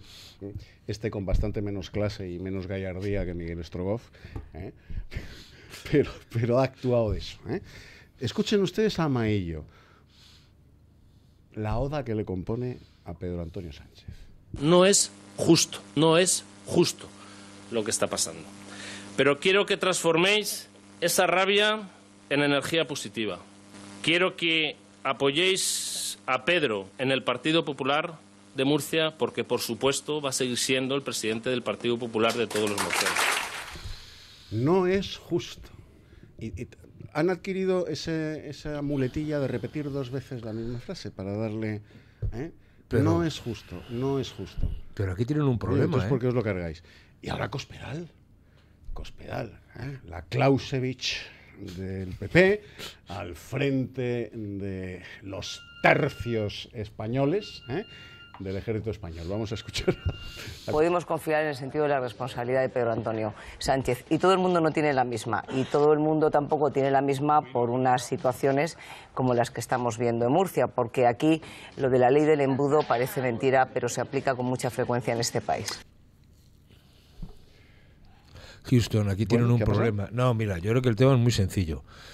Entre la moción de censura, donde ya Ciudadanos estaba dispuesto a que hubiese un gobierno del PSOE con la hipotética promesa de que a los 6 meses convocaban elecciones, que vaya usted a saber, porque esto, al final, el presidente luego dispone, ¿no? Con lo cual vaya usted a saber... Y llevan el acuerdo hasta último término, como en esta situación. Bueno, entonces ahí ya la cosa se ponía chunga. Entonces, y como Ciudadanos siempre ha dicho que ellos daba igual, que apoyarían el recambio, es decir, otra persona del Partido Popular, o si no, vamos a las urnas, pues ya está. Es decir, ante el tema de no perder el poder, ¿no? Yo creo que el problema de fondo sigue siendo la falta de coherencia, desde mi punto de vista, de Ciudadanos respecto a y del propio Partido Popular respecto a lo que firmaron a nivel de Madrid como lo que firmaron a nivel de Murcia, con independencia de la ley. Es que, oiga, los imputados están fuera de las listas, los imputados, y por tanto fuera de los cargos. Y por tanto, este señor como imputado no puede seguir siendo un diputado del Parlamento Regional murciano. Sí. Una cuestión distinta es que no sea el jefe del gobierno, pero si está imputado, que lo está, no solamente por ese caso, sino que aparecen nuevas cuestiones, que no sé si serán buenas, malas o regulares. El tema de fondo que plantea es, oiga, si usted a Chávez y a Griñán les ha sacado porque estaban imputados, a este señor, ¿por qué no le saca del Parlamento? Es decir, claro, el problema de fondo no es solamente que deje la presidencia del gobierno de Murcia, y eso lo va a llevar hasta el último extremo. Recordar la Comunidad de Madrid, Ciudadanos hace que Lucía Figar y otro más, simplemente por una mera imputación, por una cuestión similar que tiene que ver con el hecho de la reputación en Internet y en redes sociales, salta de fuera, Sí, porque habían manejado una serie de presupuestos en beneficio ¿aquí propio. ¿De qué estamos hablando? Entonces, aquí hay un problema de falta de coherencia. Al final, lo que te das cuenta es que lo que importa es el sillón. No, y hay otra cosa también muy importante, y es el uso semántico de las palabras. Claro. Y hay que diferenciar entre lo que es imputado y es investigado. Ya. Cuando, ya no existe la figura de imputado. Ya no existe. Claro, por eso ahí es donde iba, es investigado y tiene dos opciones. Una en la que tú tratas de defenderte o presentar pruebas sobre lo que te acusan, y la otra cuando ya el juez te dice, oiga, que va al banquillo. Ahí es cuando... Bueno, pues vamos a publicidad y a la vuelta entrará vía telefónica en la tertulia de Buenos Días España Julio Ariza, que ha requerido que le llamemos inmediatamente, que tiene cosas, como siempre, muy importantes que decir, supongo que respecto de esta cuestión, o no, que diría Rajoy. Publicidad y volvemos. O sea, el problema de fondo es que tienes un imputado sin poder.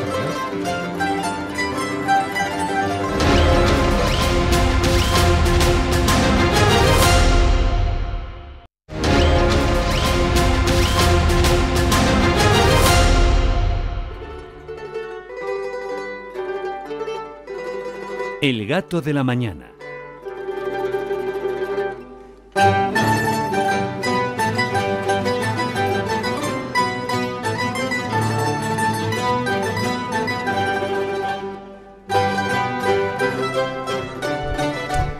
Nueve y 32 minutos de la mañana, está usted, ya lo sabe, en Intereconomía, la Inter, del Grupo Intereconomía, en la tertulia de Buenos Días España, a la que se incorpora, bien es cierto que telefónicamente, el presidente de esta casa, Julio Ariza. Buenos días, Julio. ¿Qué tal? Muy buenos días a todos. ¿Cómo estamos? Pues muy bien, la verdad es que muy bien. Me alegro mucho. Una semanita por los Estados Unidos y por eso no he podido estar con ustedes. Lo sé. Pero he aprendido cosas allí y algunas que creo que pueden ser interesantes. La verdad es que estaba especialmente sorprendido de la actitud del Partido Popular en Murcia, porque alguno de los contertulios me ha parecido escucharle que no tenía mucho sentido que este señor, que ha abandonado la presidencia del gobierno, continuara al frente del partido y en el escaño. Es decir, yo es que recordaba el caso de Pedro Gómez de la Serna, que a mí me pareció paradigmático de la actitud del Partido Popular. Un señor que había un auto, en el caso de Gómez de la Serna, que afirmaba que no había indicios significativos para hacer una exposición razonable al Supremo pidiendo su imputación. No sé si lo recuerdan. Sí. Bueno, pues este señor Pedro Antonio Sánchez está imputado. Hay un auto de exposición razonable ante el Tribunal Superior de Justicia de la región de Murcia y no se le exige renunciar al escaño. Es que no me cabe en la cabeza. Sigue de presidente del Partido Popular de Murcia. Sí. Y no renuncia a su escaño en el Parlamento murciano. No me cabe en la cabeza. Me parece una cosa asombrosa realmente. Pero ¿cuál es el criterio? ¿Cuál es la vara de medir de estos señores? Pues el criterio es aprobar los presupuestos y no perder el poder en Murcia. Entonces que se vaya, pero que se vaya a medias. Entonces, bueno, pues como Ciudadanos ha forzado la situación, pues entonces se dice, bueno, pues te quitas de presidente del gobierno de Murcia, pero sigues de presidente del partido. Ya, y don Antonio, y entonces los murcianos deben ser presididos por un señor que es de nuevo cooptado a dedo, pero absolutamente a dedo, por no se sabe quién, que es quien decide que sea el nuevo presidente. ¿Quién lo ha elegido? ¿Ha sido el grupo parlamentario que ha elegido este?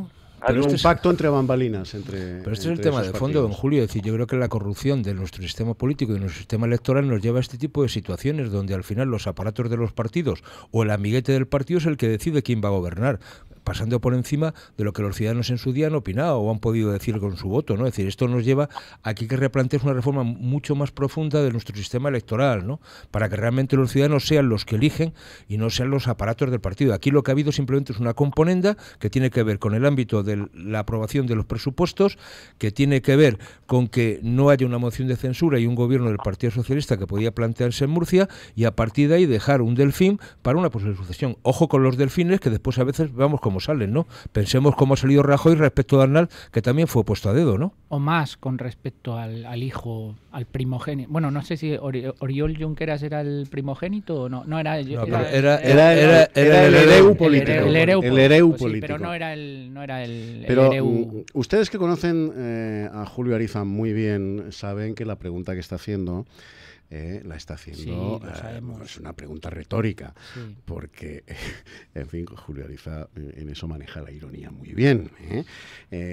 Todos sabemos que Pedro Gómez de la Serna, el coste político de defenestrar injustamente a Pedro Gómez de la Serna, al que a mí me une una amistad entrañable, la injusticia que se perpetró con Pedro Gómez de la Serna, en términos políticos tenía un coste muy baratito, porque Pedro Gómez de la Serna, al fin y a la postre, no era más que un diputado por la provincia de Segovia. No tenía un territorio que defender.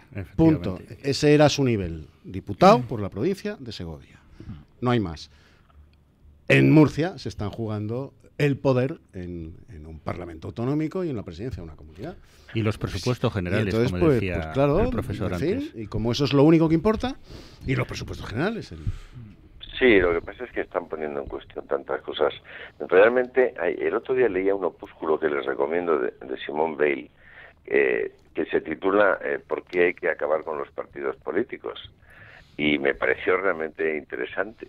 Yo creo que los partidos políticos en este momento, y se ha visto en el proceso de elecciones de primarias en el Partido Popular y también en el Partido Socialista, y también se está viendo muchas veces en el propio Podemos o Ciudadanos, están realmente vacíos de personas. Es decir, las primarias del PP han sido una demostración clara de que todos esos grandinúmeros de afiliación que dicen tener en toda España y tal, no son reales. Los partidos políticos en la práctica se están vaciando de personas, se están quedando en unos cuadros o en minaretes completamente inexpugnables que conservan el poder a toda costa y están siendo cada vez más un obstáculo para la auténtica participación democrática. Esa es mi sensación. Creo que están constituyéndose en un verdadero problema. Les recomiendo este opúsculo de Simone Weil, especialmente a don Antonio Alonso Timón. Pues me lo leeré con mucha atención y haré caso a su recomendación. Lo que pasa, don Julio, yo estoy de acuerdo en parte con lo que dice. Lo que pasa es que los partidos políticos son necesarios en una democracia.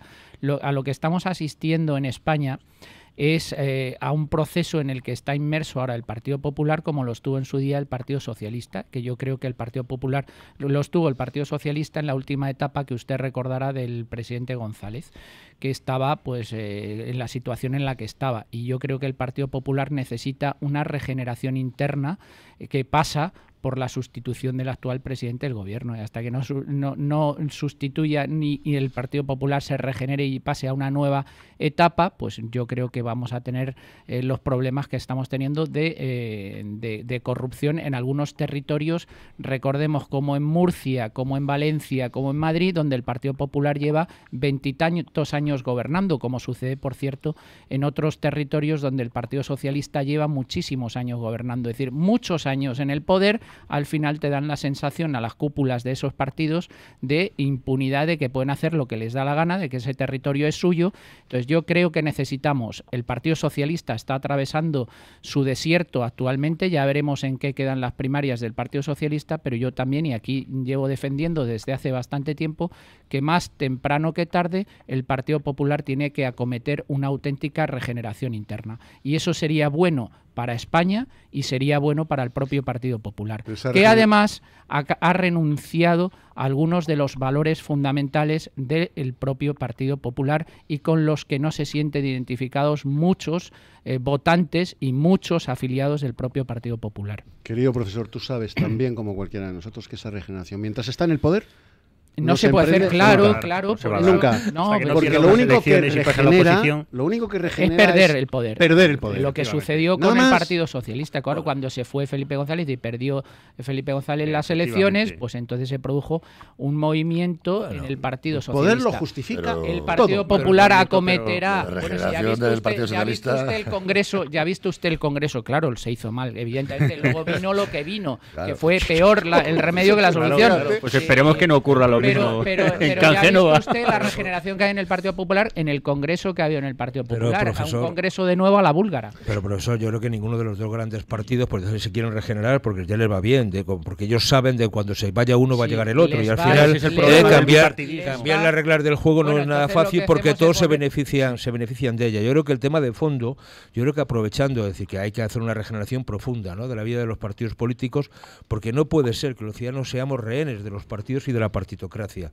Hay que volver a dar al Parlamento la capacidad, y yo creo que eso tiene que ver mucho con que los grupos parlamentarios realmente se deban a los votantes y no a los afiliados a los partidos. Oiga, el afiliado que gestione la vida orgánica del partido, pero lo que es el grupo parlamentario, que está debido y se debe a los votantes a ese partido, que no tienen por qué ser afiliados, y esta es clave, y eso tiene que ver mucho con algo que nosotros, o por lo menos yo participo de una iniciativa que era el diputado de distrito, diga, vamos a un sistema donde vamos a distritos unipersonales, donde se elija realmente por los ciudadanos a su representante, y esto es después configurar los grupos parlamentarios, pero se deben a aquel que les ha elegido, y eso tiene que ver en el fondo con el Reino Unido, corregido, yo creo que con la doble vuelta francesa. Eso sería una forma realmente de volver a dar la democracia al Parlamento y que realmente los parlamentarios representen a los electores y no estén sometidos a la dictadura de los partidos. Entonces lo que hay que hacer es cambiar la ley electoral. Claro, esa es la clave. La ley electoral y el sistema de partidos españoles, porque el sistema de partidos en la actualidad está pensado para que exista un bipartidismo. Claro, bipartidismo entre PSOE y Partido cambia, Popular, le favorece a los dos partidos mayoritarios. bipartidismo que ya ha agotado sus fórmulas y sus formas de trabajo, ¿no? Y lo hemos visto en el PSOE con toda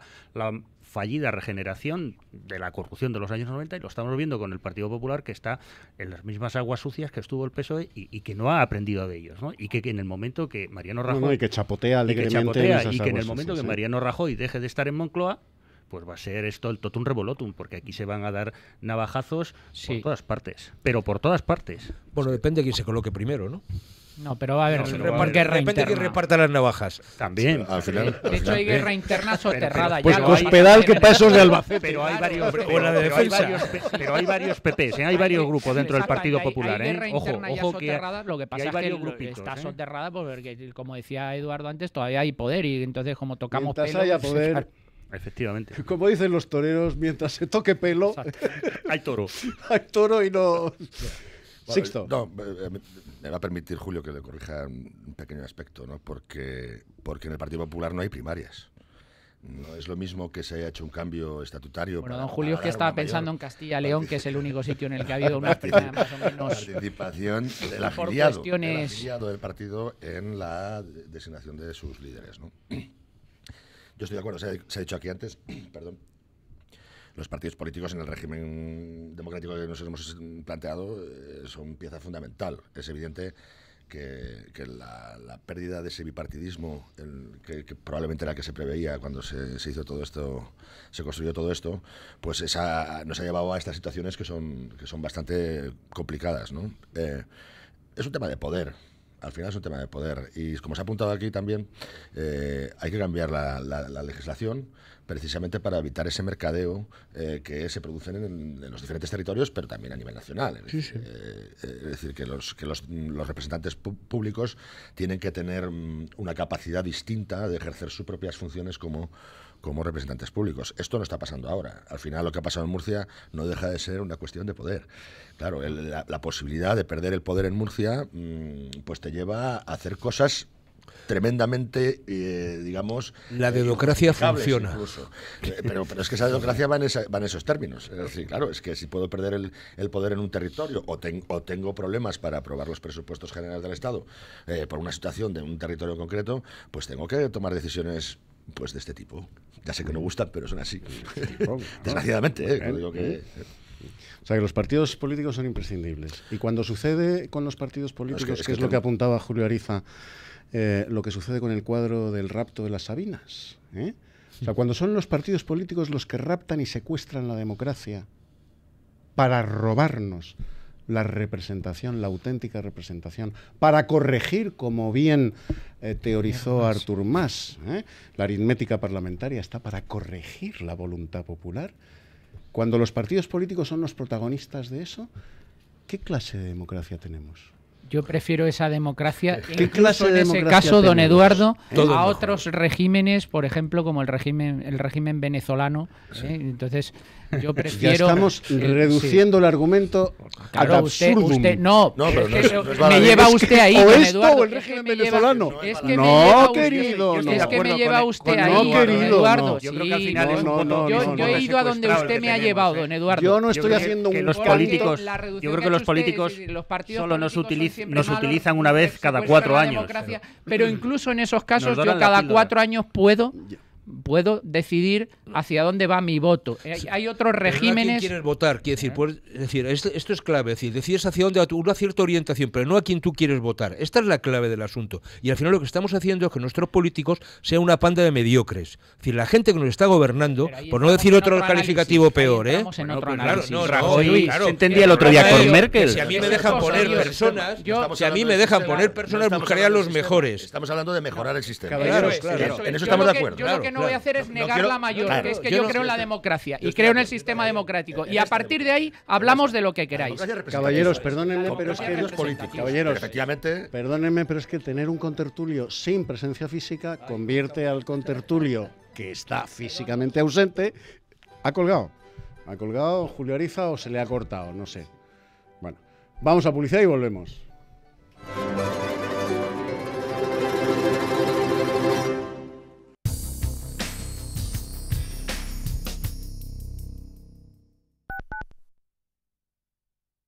Silencio. La Semana Santa está en las calles de la provincia de Valladolid, en el alma de cada vecino, visitante o penitente. En cualquier rincón de nuestros pueblos y ciudades, el arte emerge de la penumbra a la luz de faroles y cirios. Silencio. La Semana Santa está en las calles de la provincia de Valladolid. Cada lugar, una experiencia. Cada paso, una emoción. Provincia de Valladolid. Mucho que ver contigo.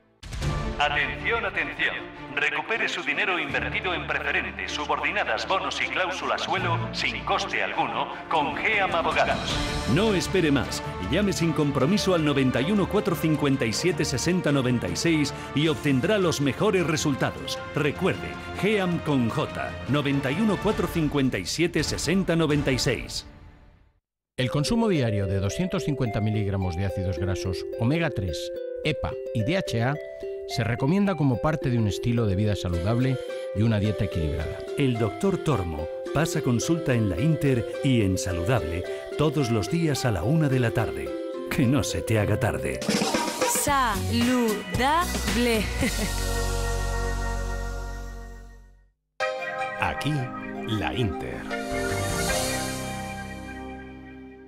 Desde 2002, el restaurante Asador y Yumbe ofrece lo mejor de la cocina vasca en Madrid. La selección cuidada de los productos desde su origen y el trato cercano son señas de identidad de nuestro restaurante. En Yumbe apostamos por una cocina en la que priman los sabores, basada en el producto de temporada y que mima al máximo la calidad de sus platos. Estamos en Madrid, en Paseo de la Castellana 172, en el 91 867 5902 y en La Moraleja, en Avenida de Bruselas 9, en el 91 490 1096. Restaurante Asador y Yumbe.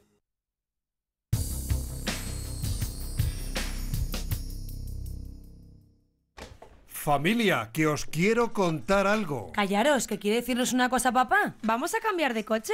¡Bien! No, mejor todavía. Siempre hemos soñado con tener un chalet. ¡Mudanza a la vista! ¿Pero te quieres callar? ¿Qué estáis cuchicheando? Mamá, es papá que nos quiere sorprender. Por la carretera de Barcelona, el aeropuerto, el corredor de Lenares, venden ahora unos chalés de 160 metros, que me he informado, la parcela grande de 250 metros por solo 119.000 euros. ¿Nos lo podemos permitir, cariño? El precio es una oportunidad y además, si queremos, nos consiguen la financiación, que no saldrá mucho. ¿Pero hay piscina? Sí, tienen piscina y zonas verdes. Es un sitio muy bonito, lo que disfrutaríamos allí. También al enano le ha gustado la idea. ¿Y cuándo lo podemos ver? La empresa es Gestur. Se les oye mucho por la radio. Cariño, si quieres, llama tú, que te enteras mejor.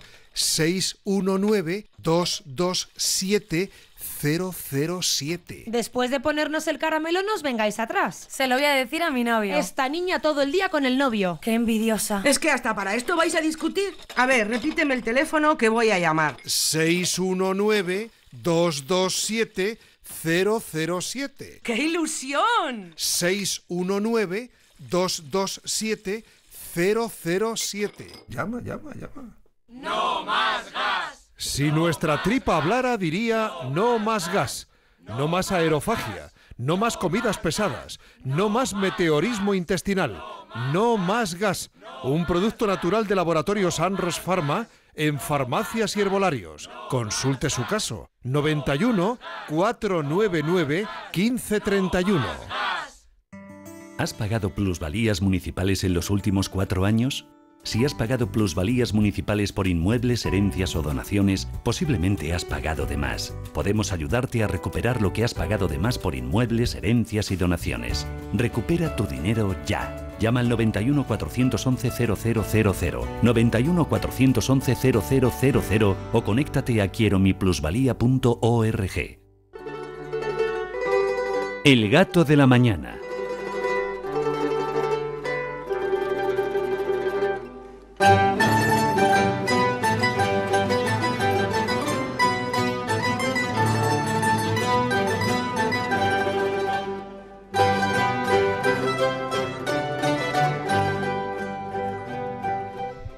Bueno, antes de dar paso a nuestro querido Fernando Sánchez de Incos, para que nos sintamos seguros con nuestros seguros, último turno de palabra breve para cada uno de ustedes.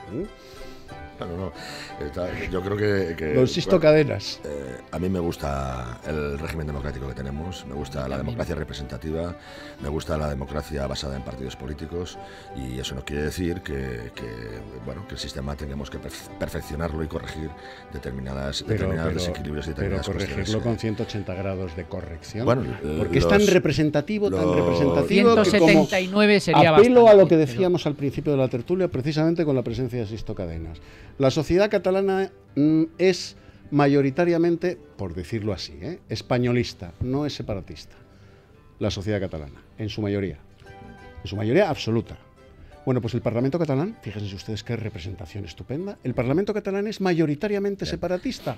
Cojonudo el sistema de representación. Es la ley electoral. Cojonudo. Es un ejemplo claro de lo que estoy diciendo. Es decir, eso significa pues vaya democracia nos gastamos por estos pagos. Claro, ¿eso significa que el régimen democrático como sistema es malo? No, significa que tenemos un problema que corregir, que no puede ser que la representación parlamentaria sea desequilibrada en esos términos.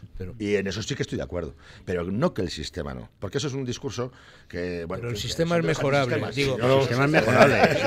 Yo a ese tipo de discursos me niego a apuntarme. No lleva coleta, pero lo parece. No lleva coleta. Yo creo que el tema no es cargarnos el sistema de la democracia representativa que tenemos, se trata de mejorarla. Efectivamente. Aquí lo que tenemos es, primero, que la separación de poderes sea real, y eso quiere decir, hombre, que el poder legislativo, que es el Parlamento, tenga capacidad plena para legislar, que en la práctica, por ejemplo, no lo está teniendo, porque el que tiene la iniciativa es el Ejecutivo, con lo cual es una disfunción. Tiene que volver a que los grupos parlamentarios realmente representen a los votantes. Pues y eso tiene que ver con el sistema electoral. Hablemoslo. Por tanto, yo seguiré reivindicando la figura del diputado de distrito con la doble vuelta que corrige ese tipo de situaciones. Es muy curioso, José Luis, que todos hablemos del sistema electoral, de la ley electoral, y que nadie se atreva a modificarla, porque a todos les perjudica si todos quieren modificarla. A todos les perjudica, no se ponen de acuerdo. Perjudica al pueblo español, beneficia a los partidos políticos, que es para los que está montado el sistema, para los partidos políticos. Sí, pero ellos se quejan todos los días de la ley electoral y no son capaces de reunirse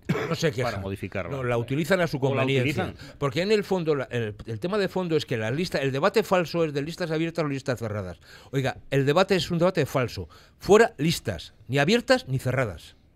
Antonio, primera cuestión, profesor, nos ha costado mucho conseguir lo que tenemos, que es una democracia, es una libertad con todas sus imperfecciones, por lo tanto, viva la democracia y viva el régimen del 78. Ojo, que aquí no hemos dicho lo contrario. ¡Mara de Déu! Yo sé que no va a estar de acuerdo conmigo. La bandera, hemos dicho lo Mara de Déu. Segunda cuestión, a partir de ahí ya hablamos de lo que queráis. Nuestra democracia es una democracia joven que tiene todavía que desarrollarse, que tiene que copiar ciertas cosas que funcionan bien en otros sistemas de derecho estrecho comparado, pero yo desde luego lo que no voy a hacer es negar la mayor, negar la democracia, negar la libertad, y yo creo que la Constitución española de 1978 nos ha dado un periodo de estabilidad política desconocido en nuestro país en los últimos X años, y por lo tanto creo que hay que profundizar en el régimen democrático, creo que hay que hacer las reformas necesarias para que efectivamente haya una mejor separación de poderes, de que haya una mayor representatividad, de que efectivamente se represente a los ciudadanos y no a los partidos. Todo esto creo que lo podemos discutir. Entonces, ¿qué democracia está usted defendiendo? Voy a estar dispuesto.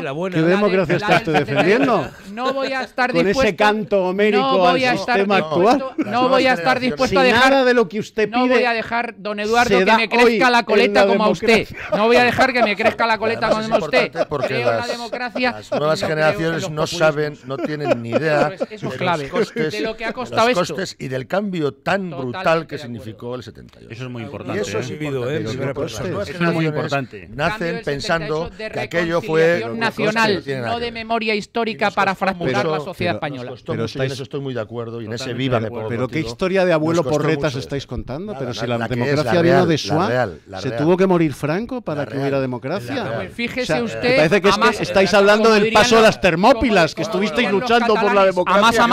Se murió Franco y pudo ser muy distinto todo, ¿eh? Sí, muy distinto todo. Pero si vosotros sabéis también como yo que si Franco hubiera sido de poliuretano, ¿seguiría en el Pardo?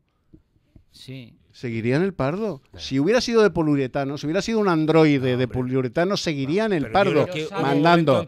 Sí, aquí no luchó nadie por la democracia, pero qué tonterías son esas. ¿Sabe usted fundamentalmente que nadie luchó por la democracia? La democracia vino cuando se murió Franco. Punto. Que le ponían la alfombra roja cuando iba a Barcelona. Punto. La democracia vino cuando se murió Franco. Nadie luchó por la democracia. Al revés, todo el mundo estaba con el del Pardo. Todo estaba atado y bien atado. La muerte de Franco no fue la garantía de la democracia. Estáis haciendo aquí cantos homéricos. La muerte de Franco no fue la garantía de la democracia. A la lucha por la democracia. Yo creo que la sociedad por sí misma había dos corrientes. Viva la democracia y el régimen de 78. Exacto, la democracia. La democracia no es opciones y la democracia que estaba tanto la plata junta al final que tenemos a Fernando. Fernando. Buenos días. Oye, si quieres hablamos mañana. Damos un apunte ahora y mañana yo te prometo. Tertulia carolada hoy. Por la auténtica democracia, no por esta chirigota que nos gastamos en España desde el 78, sino por la auténtica democracia, aquella que representa la de los adjetivos. A los ciudadanos. La que representa a los ciudadanos. La que representa a los ciudadanos. No los intereses sectarios de los partidos políticos. La que representa a los ciudadanos, de verdad. Don Fernando, ¿y usted qué opina de todo esto? Yo opino que con el debate tan acalorado lo más importante es que estar bien asegurados. Sí, señor, estar bien asegurados. Con Incos está garantizado. Pero efectivamente, Incos es nuestra garantía ante cualquier desastre que nos puedan gestar desde los políticos a las demás compañías de seguros. Incos nos garantiza la seguridad de nuestros seguros, Fernando. Así es. Y ahora que llega el buen tiempo, sobre todo utilizamos más el vehículo para viajar y es muy importante tener bien asegurado todo nuestro vehículo. ¿Por qué? Porque a la hora de viajar, cuando se producen los accidentes en cadena, las indemnizaciones son millonarias. La gente, por abaratar, a lo mejor una compañía low cost, dice, bueno, si la responsabilidad civil en un vehículo con 1 millón o 2 millones está cubierta. Y ahí estamos muy equivocados. Las compañías líderes, para que nos hagamos una idea, dan una responsabilidad civil de 50 millones de euros, que parece muchísimo dinero, pero a la hora de que hay un accidente grave en la que hay una implicación de muertos, daños materiales, daños al mobiliario público, no es tan larga. Entonces es muy importante estar bien asegurados y llamar al 910326947 para poder asesorarse, para poder estar cubiertos y sobre todo para no tener sustos. Bueno, Fernando, vamos a dar un teléfono y te prometo que mañana entras en antena con más tiempo. Teléfono de Incos. 91 032 6947. 91 032 69 47. ¿Nos vamos, Fernando? Perfecto. Un abrazo fuerte y hasta mañana, ¿eh? Un abrazo. Adiós, adiós. Y a ustedes, mis queridos contertulios, Pues hasta el miércoles que viene, ¿no? Y Aupa Atleti para el sábado. Que jugamos contra el equipo de los valores. Aquí cada uno aprovecha su momento. Estamos con el discursito de Piqué. A lo mejor algo de razón.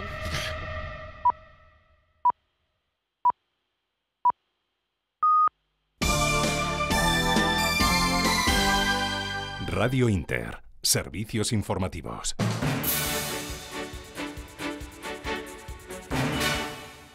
Son las 10 de la mañana, las 9 en Canarias. Muy buenos días. Cataluña está siendo uno de los protagonistas de la sesión de control al Gobierno en el Congreso de los Diputados.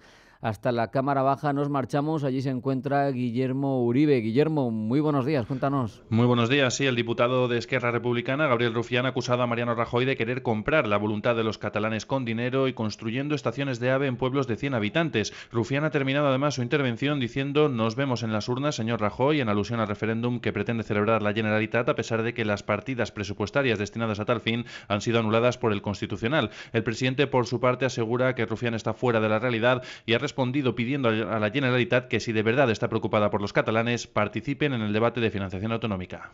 Creer que se satisface al pueblo de Cataluña echándole a la cabeza el Tribunal Constitucional se cura, dejando de enviar militantes a su presidencia. En definitiva, señor Rajoy, que le quede claro, la voluntad del pueblo de Cataluña no se compra. Que creo que confunde usted sus necesidades con las de todos. Y eso es muy peligroso porque corre uno el serio riesgo de situarse fuera de la realidad, ¿no? Yo creo que intentar trabajar para salir de una crisis económica, intentar que se cree empleo después de la destrucción masiva de puestos de trabajo que hubo en 5 años de crisis, yo creo que son temas que le importan a la gente, ¿no? La información de los mercados en tiempo real.